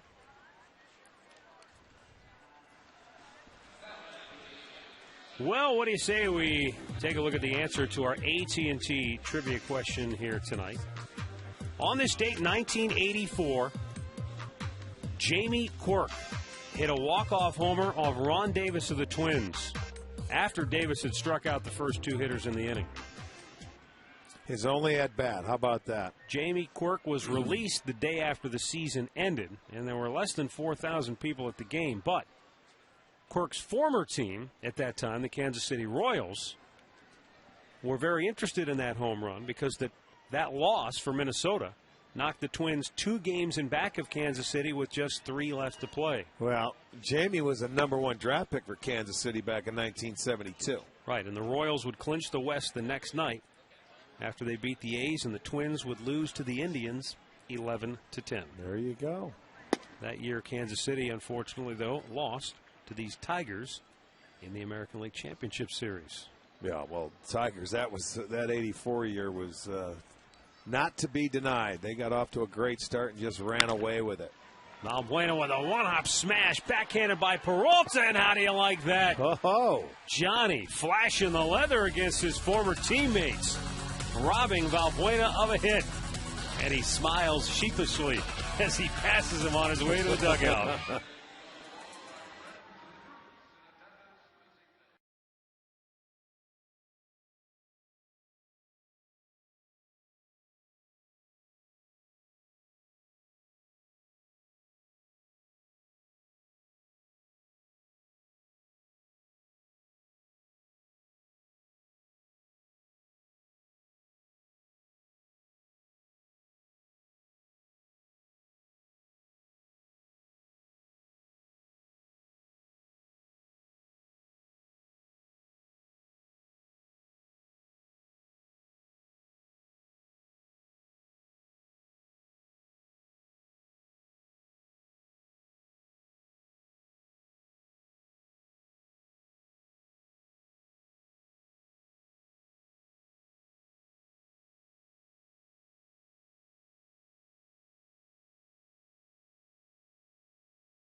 AT&T. Find out more of what's possible at att.com. AT&T, rethink possible. By the Sierra from GMC. Never send a truck to do a Sierra's job. And by Wendy's. You know when it's real. Wendy's.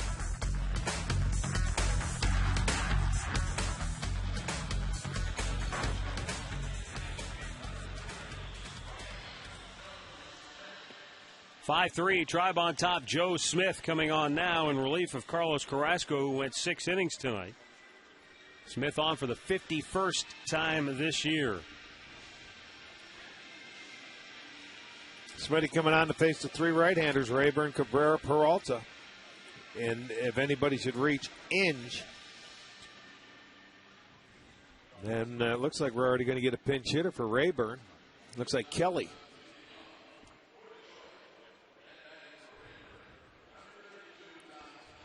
Okay, so Jim Leland will go to his bench. We've seen Kelly in the past.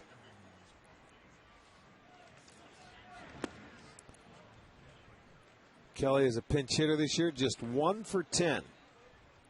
On the year, hitting .251, 7 homers, 24 ribbies.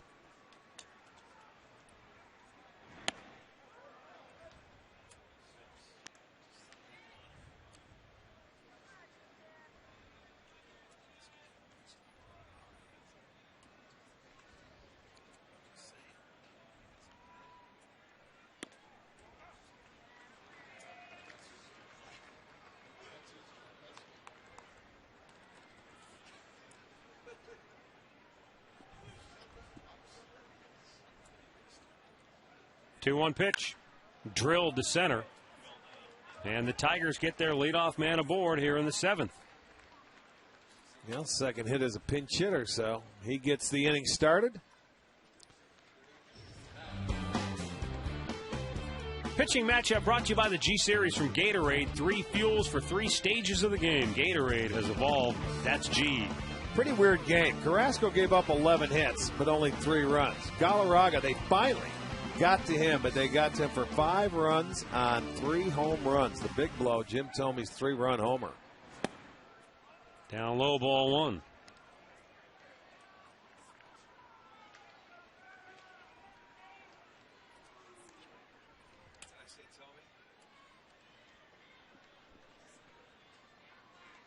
Did I say Thomey's 3-run homer? Or did I say Hafner's? Well, back-to-back singles. Cabrera stayed on him. Goes right back up the middle. Here's our Miller Chase greatness moment earlier this year against the Tigers. Johnny Peralta drive to deep center. Whoa! Somebody get that door. Peralta would roll all the way around for an inside the park home run. That's right, Carmona. He needed oxygen. I forgot that happened against Detroit with Rayburn out there. Peralta fights it off.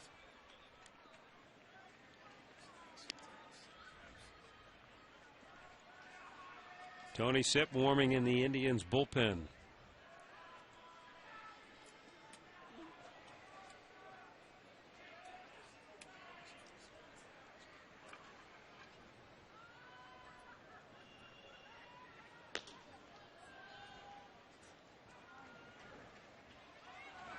Swing and a miss. Snap throw to first again. He got him. Oh, my. It's called safe, but I thought they had him, and Cabrera rolled his ankle. Well, that's because he was caught coming off the bag. He went in and it almost looked like a hyperextension. That throw was right on his thigh. Yeah, I thought they had him, to be honest with you.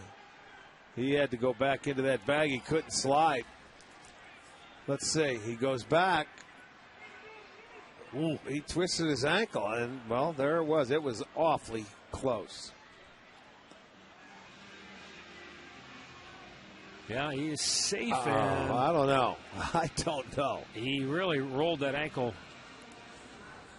He didn't roll it all the way over, but sometimes it doesn't take much. Yeah, he'll probably be out of the game now. Yeah, that's going to be a little tender for a while. That's the crew chief, Tim Welke, who made the call at first base. I don't think Cabrera is going to be able to stay in here, Rick. No, I don't think so. He's trying to talk himself into it, but. Well, he's not the fastest runner in the world to begin with. No, he's done. Watch this. It's awfully close. I thought he got him on the leg before that foot gets there. But, yeah, he's going to have to leave. He's going to go get that iced right now.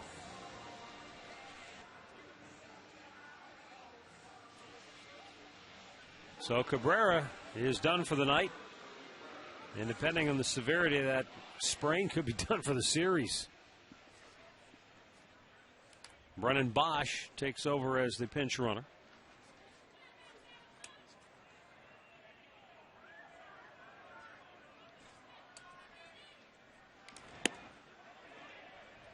Did Peralta go? He did, says Tim Welke. And that is out number one. Smith gets a big strikeout.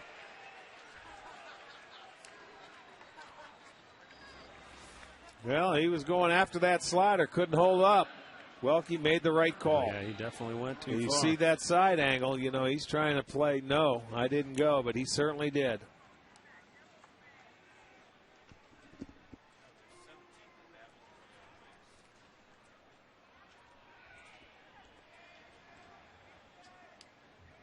Two on, one out. Way outside. And a good grab by Luke Carlin.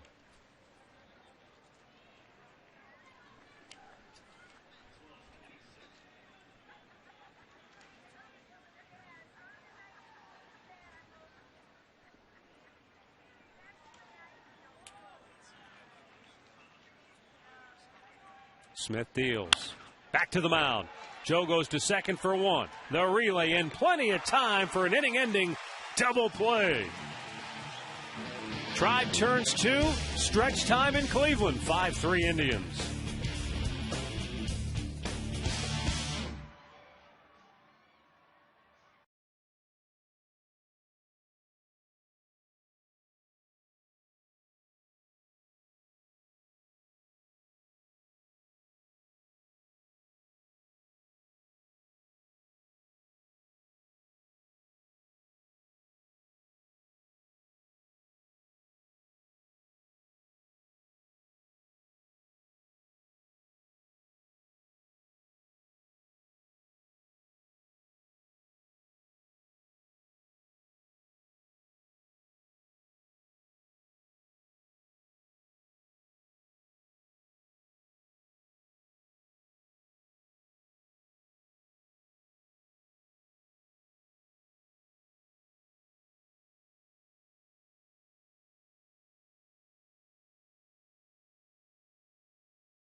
Locations in northeastern Ohio, including Twinsburg. Log on to paninisgrill.com. Find a location near you.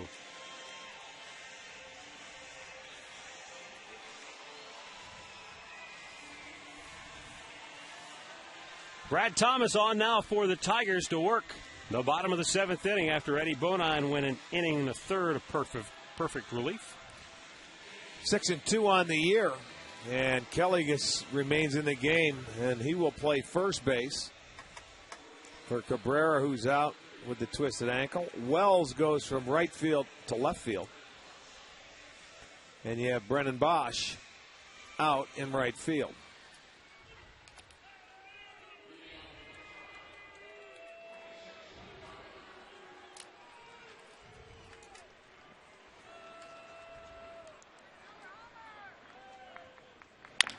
Bouncing ball off the glove of Thomas. Karams to third. The throw almost. A tremendous effort by Brandon Inge. Carlin beats it out, but I tell you what, Rick, the fact that it was even close is a testament to the kind of athlete that Brandon Inge is at third base. Well, watch Thomas just knock it, and he really tried to come over and cover. It goes his way. You have to anticipate that. But Carlin will beat it out. It'll go as a base hit. Watch how it deflects. He's waiting for it. He did not even expect it. But he kept his eye on the ball, and he, made it close.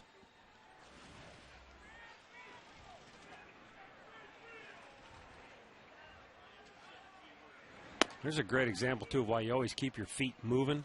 Yeah. Because if you're flat-footed watching and you make the old assumption, then you're done. Yeah. It was. He was actually looking to shortstop, going that direction. But he kept his eye on the ball, and he saw it deflect his way.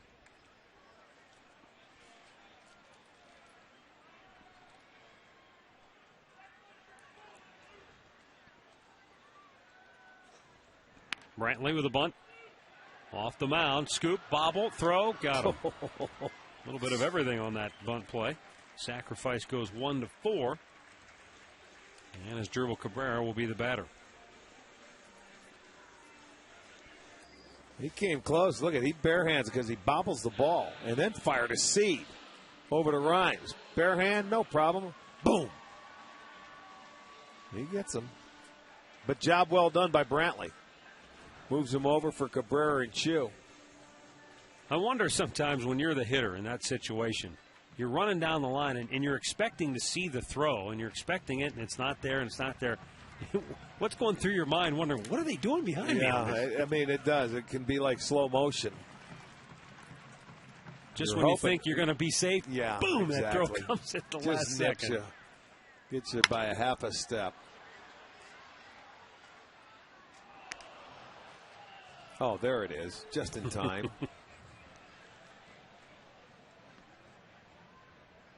Asdrubal Cabrera 0 for 2 with a walk. Phillies just about to close out the National League East. They lead Washington 4-0. They're in the 9th inning at Citizens Bank Ballpark.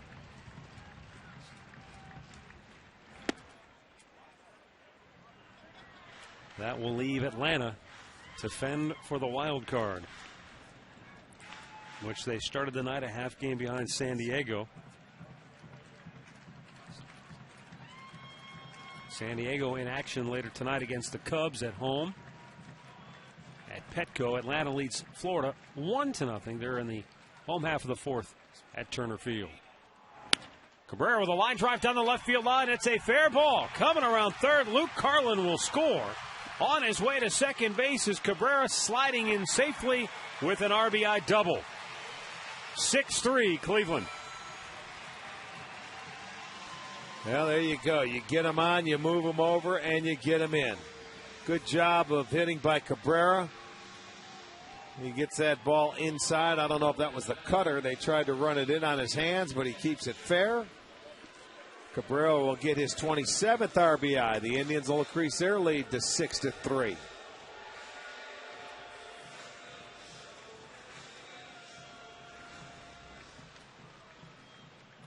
He's been swinging the bat better since he's had that time off, resting that wrist, hasn't he? Yeah, no doubt. It looked like we thought maybe he had injured that wrist when he dove on it in Minnesota. He certainly came up shaking it and didn't look real good. Came out, missed a few days, but you're right, since he came back, he's been a different guy. Yeah, he really has.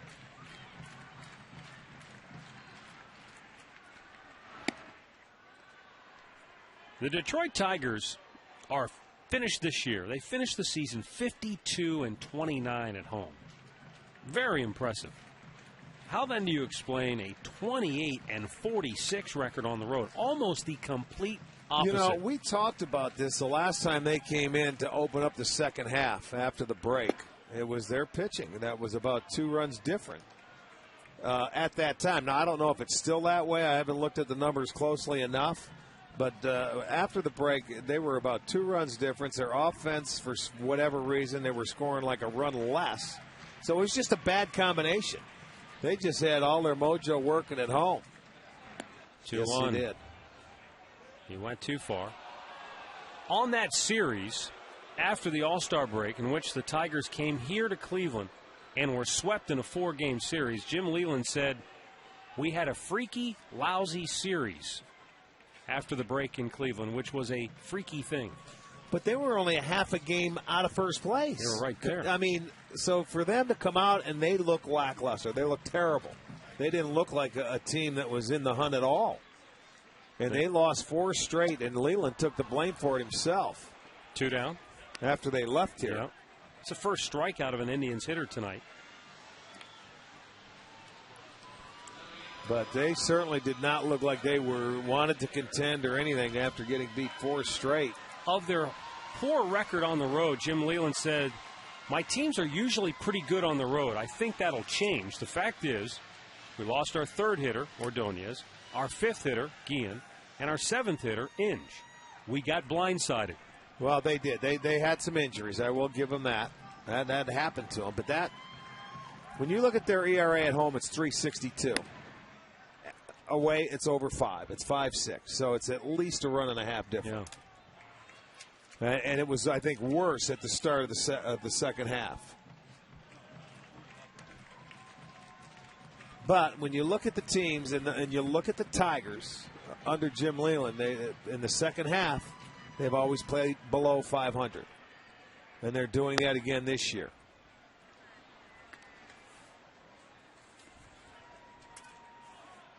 And that's, the telltale sign. That's how they got caught last year when they had the lead by Minnesota.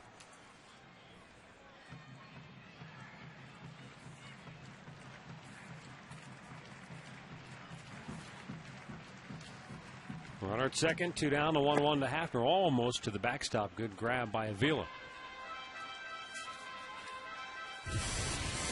Back in the 5th inning, Travis Hafner capped the 5-run inning with a monster mash.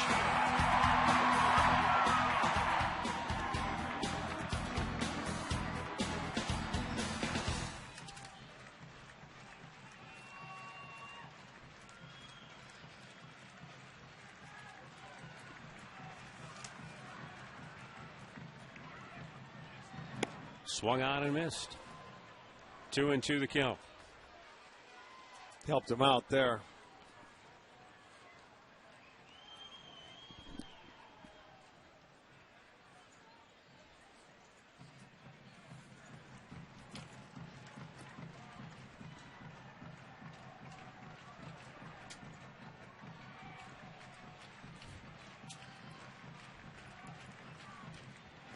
In the dirt, gets away, and down to third base goes Cabrera.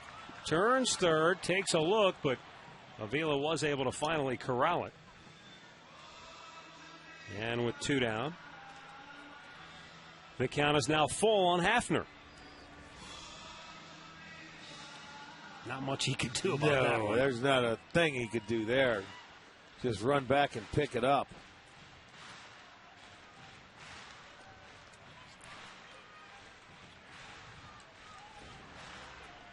Jason Nix would be next.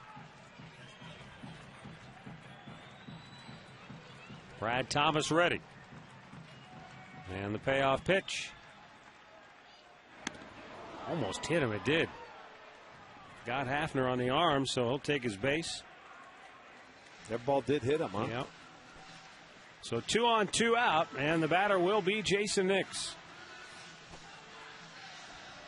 And it will not be Brad Thomas who faces him. Jim Leyland will make a move to the bullpen right here.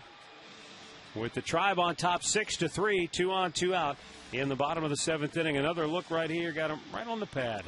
Well, that's why you wear that pad. Didn't hurt him. It hurt Avila more than it hurt Hafner. The deflection.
Even though they've been out hit 13-6, they've made the most of theirs thanks to the long ball here this evening.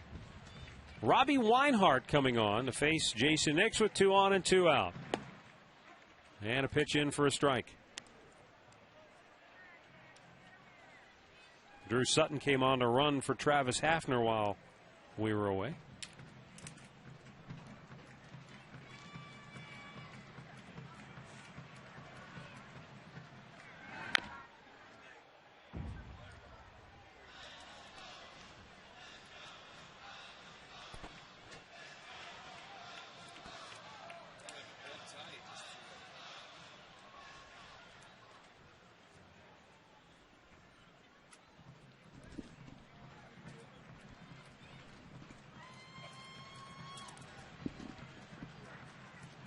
Robbie Weinhardt taking a little extra time. Indians up 6-3, looking for more here.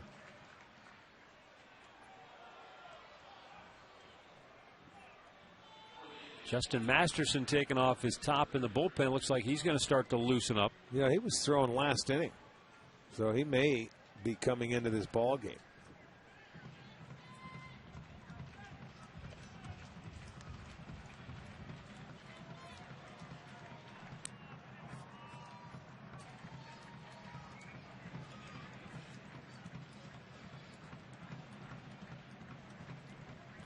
There's Masterson.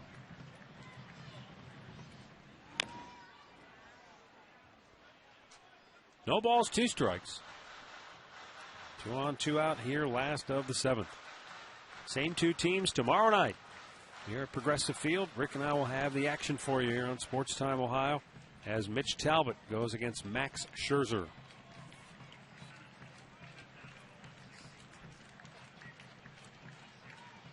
The 0-2. Struck him out and the inning is over. But the Indians get a run back and will go to the 8th. They lead at 6-3.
Presented by the authority of the Cleveland Indians and may not be reproduced or retransmitted in any form. And the accounts and descriptions of this game may not be disseminated without the express written consent of the Cleveland Indians.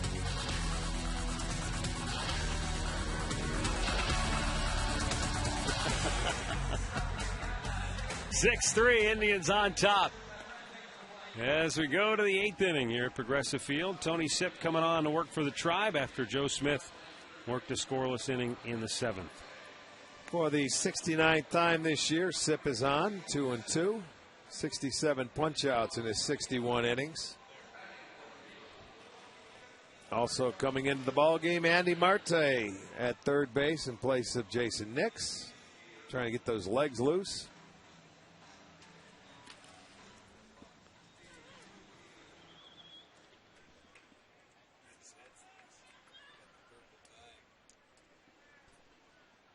Gerald Laird will pinch hit for Alex Avila.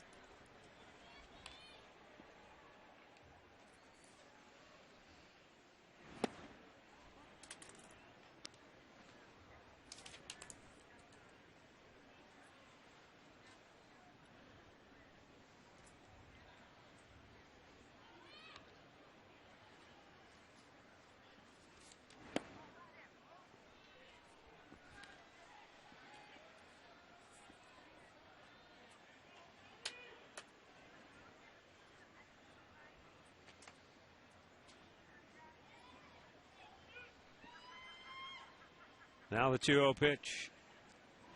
Swung on and missed. I'm sure most fans who've been to a big league baseball game have gotten to the park early enough to watch batting practice. And sometimes, if you're not somebody who's watched a lot of it, it looks like organized chaos to the untrained eye, with balls seemingly going every which direction. Just the other night in Minnesota, Ron Gardenhire was hit in the ear by an errant throw during batting practice, and he had to get stitches. Oh, yeah. And Jim Leland, who was aware of the incident, he started thinking back over his career, and he was telling a story when he was throwing batting practice in Clinton, Iowa, back in 1973, his first managerial job. Ron LaFleur had just been released from prison. Right. And he was making his comeback. And so Leland said, I was throwing batting practice to him, and they had one of those old-fashioned screens that had the rope. Yes. And he said, Ron LaFleur hit a line drive right back. It went right through the netting and the rope and caught me in the side. He said, I threw him another one and said, start running to first. He goes, I was in so much pain. It's the only time I've ever been hit during batting practice. Well, I remember when LaFleur came up, because I was in the minor leagues. He started in A-ball, went right up to the big leagues, and he could run. Yeah. He was a big guy that could run. I mean, run fast.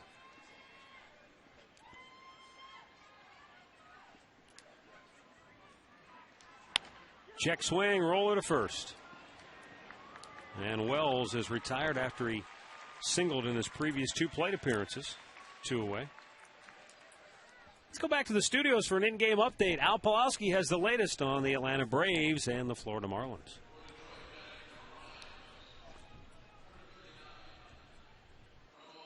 Al left. Well, he Atlanta's beating them 1-0 anyway in the 6th. Hansen pitching for Atlanta. Philadelphia, though, winning 7-0, so I don't think that matters, does it? They're just about ready to clinch. They've got the champagne on ice. But thanks, Al.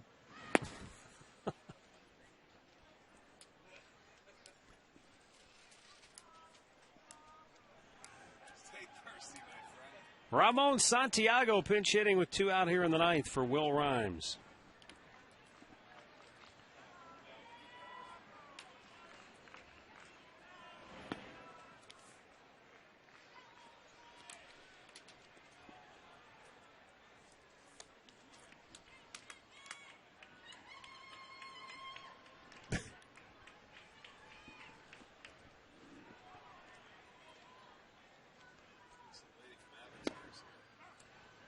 There's a strike called, 2-1.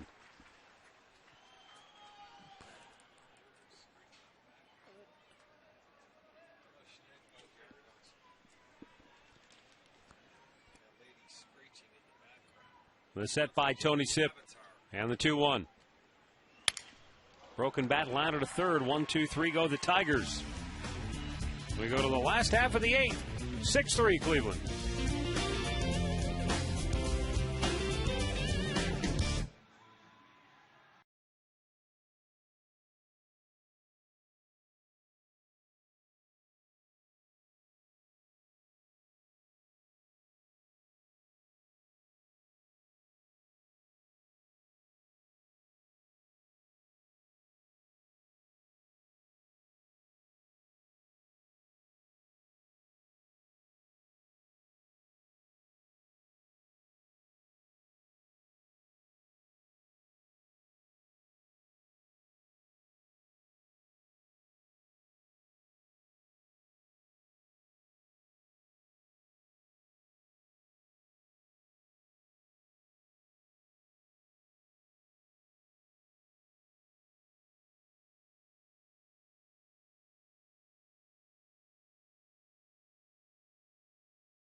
We go to the bottom of the 8th inning here at Progressive Field. Gerald Laird stays in the ballgame after pinch hitting for Avila.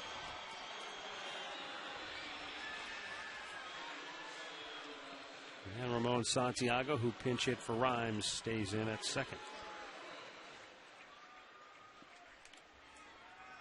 Up high, ball 1.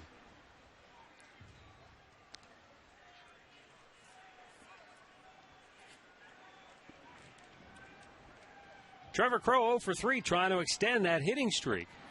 He did. And he will with a base hit on a left field side. Good for him. Cut off by Wells. And a 13-game streak for Trevor Crowe. Yeah, and Crowe was talking about how he felt his swing was a little long. Looking at old tape and things like that. And that was a good swing because that was a line drive to left field.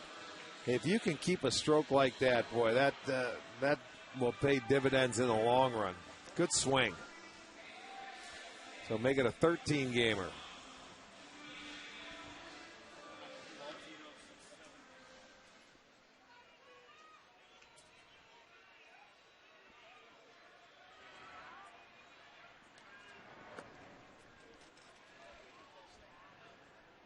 Trevor Crowe, 18 steals on the year.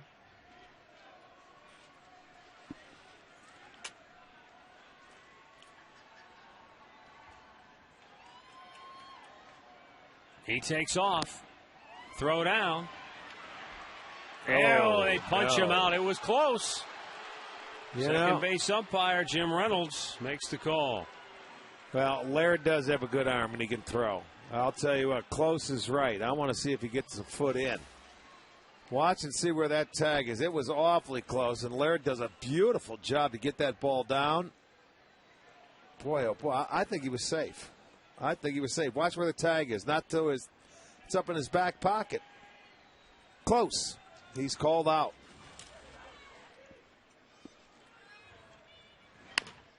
Laporta jammed, bounces it to third. 2 away.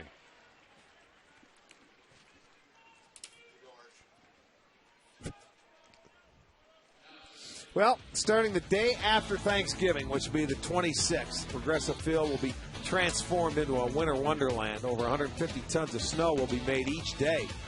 And families, you can come down, enjoy the snow tubing, ice skating, much, much more. That'll start November 26th.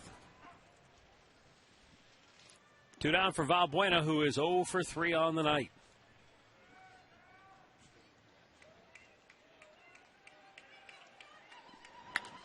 Out of play. Quickly, the count 0-2.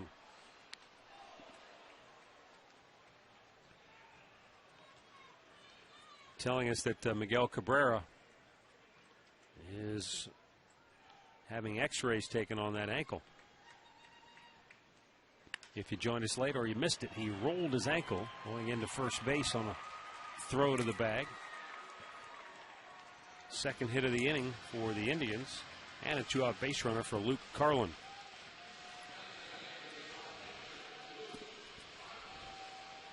Well, if you like baseball, you will love Fantasy Camp. That'll all take place down in Goodyear, Arizona, January 15th through the 22nd.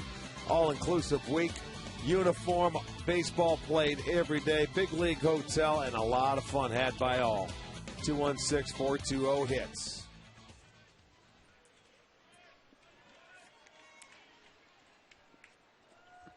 Luke Carlin's had a good night. He was robbed of a hit in the third on a terrific play by the second baseman, Will Rhymes. Homered in the fifth and had a base hit in the seventh. And that is swung on and missed, and Laird didn't come up with it. And Valbuena goes down to second on the pass ball.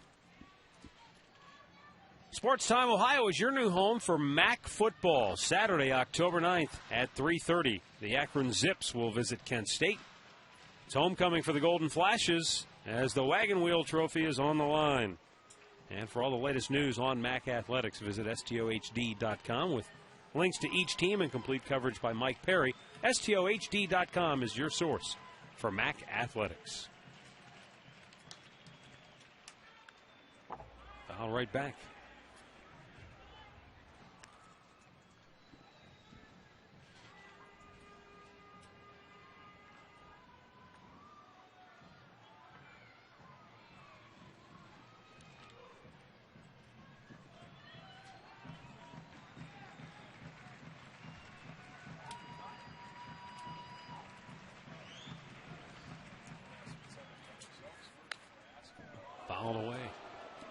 He almost took out one of his own guys in the Tiger dugout.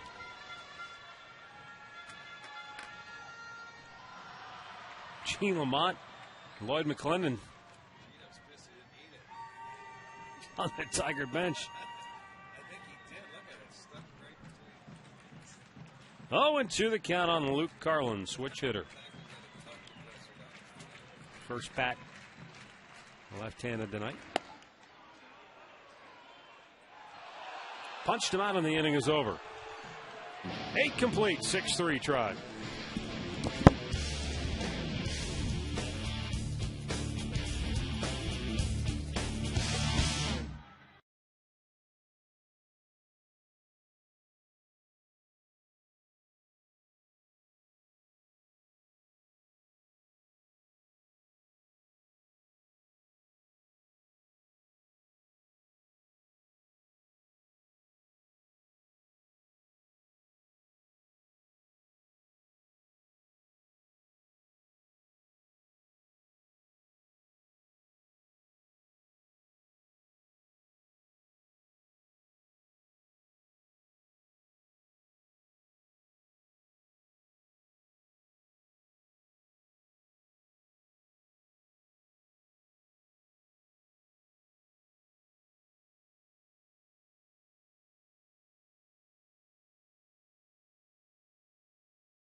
Here at Progressive Field, and after his brief hiatus to witness the birth of his first child, Chris Perez coming on looking for save number 22. Brand new daddy coming on. And you're right, it is a save situation. 3-run lead, and he'll be the top of the order for the Tigers. Lou Marson comes into the ball game behind the dish. Austin Jackson, Johnny Damon, Don Kelly due up for Detroit.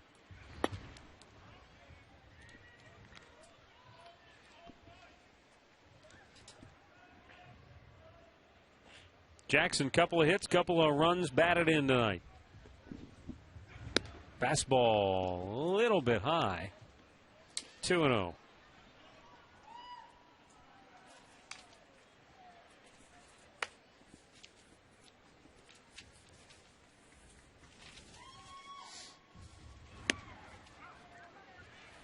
There's a strike call, and the count is 2-1.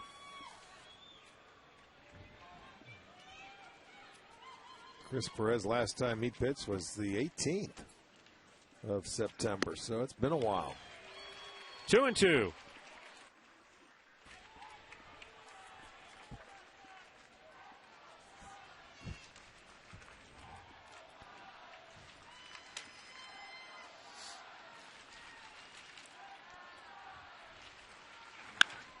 Slammed foul, right side, lower deck.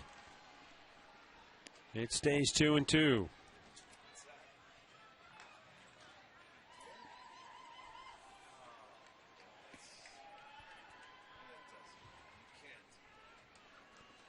He did. Shaved off the beard. Didn't notice that. Ground ball to short. Cabrera throws him out.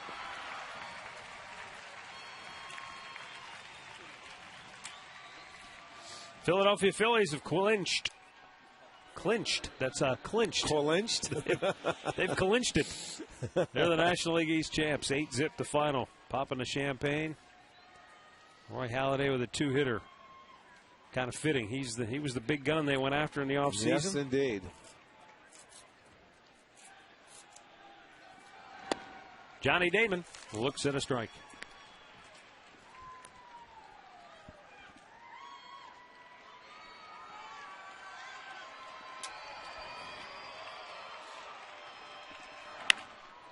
Liner to first. Laporta grabs it 2 away.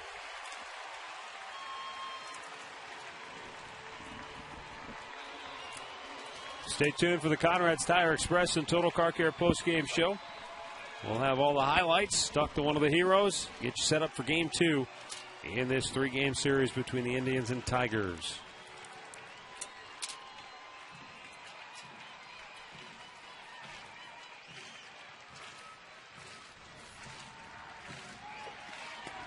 Don Kelly looks at a ball outside. For what it's worth, Rick, I heard Kurt Schilling on a radio interview earlier today, and he said he thinks it'll be an upset if the Phillies don't win the whole thing. Well, with those 3 guys and the way they're pitching, it very well could be. They're trying to get back for the 3rd time. Well, I'll tell you what, don't count Tampa out. Well, no, I mean, there are some formidable opponents in their way, but I can see where he's coming from, because when they've got it all put together, they don't have many weaknesses. No, they're a good team, without a doubt.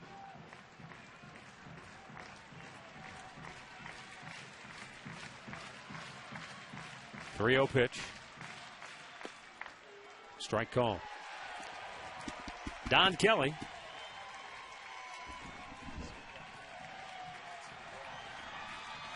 Trying to keep it alive for Detroit.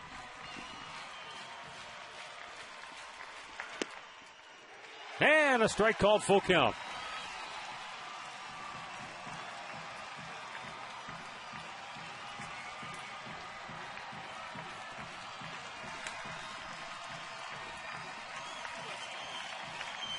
Payoff pitch.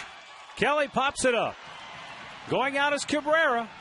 Called off by Crow, and the game is over. Chris Perez, the new Papa, gets a 1-2-3 ninth inning save, his 22nd of the year. And the Indians hang on to win it by a final score tonight of 6-3. Winning pitcher tonight is Carlos Carrasco. He's now 2-1. The losing pitcher is Armando Galarraga, who drops to 4-8. With the win, the Indians are now 66-91. Detroit drops to 80-76. Time now for the play of the game, brought to you by Key Bank. Switch to Key and get a free Sony Bloggy. Visit key.com/bloggy for details. Well, what an inning. It was the magic inning 5 today, because they put 5 runs on the board, and it was this swing right there by Travis Hafner that put him the last 3 runs on that board.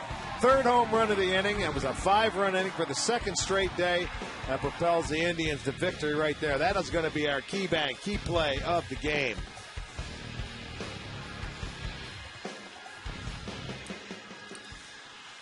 Tribal winner, 6-3 the final score. We're back with the Conrad's Tire Express and Total Car Care postgame show next.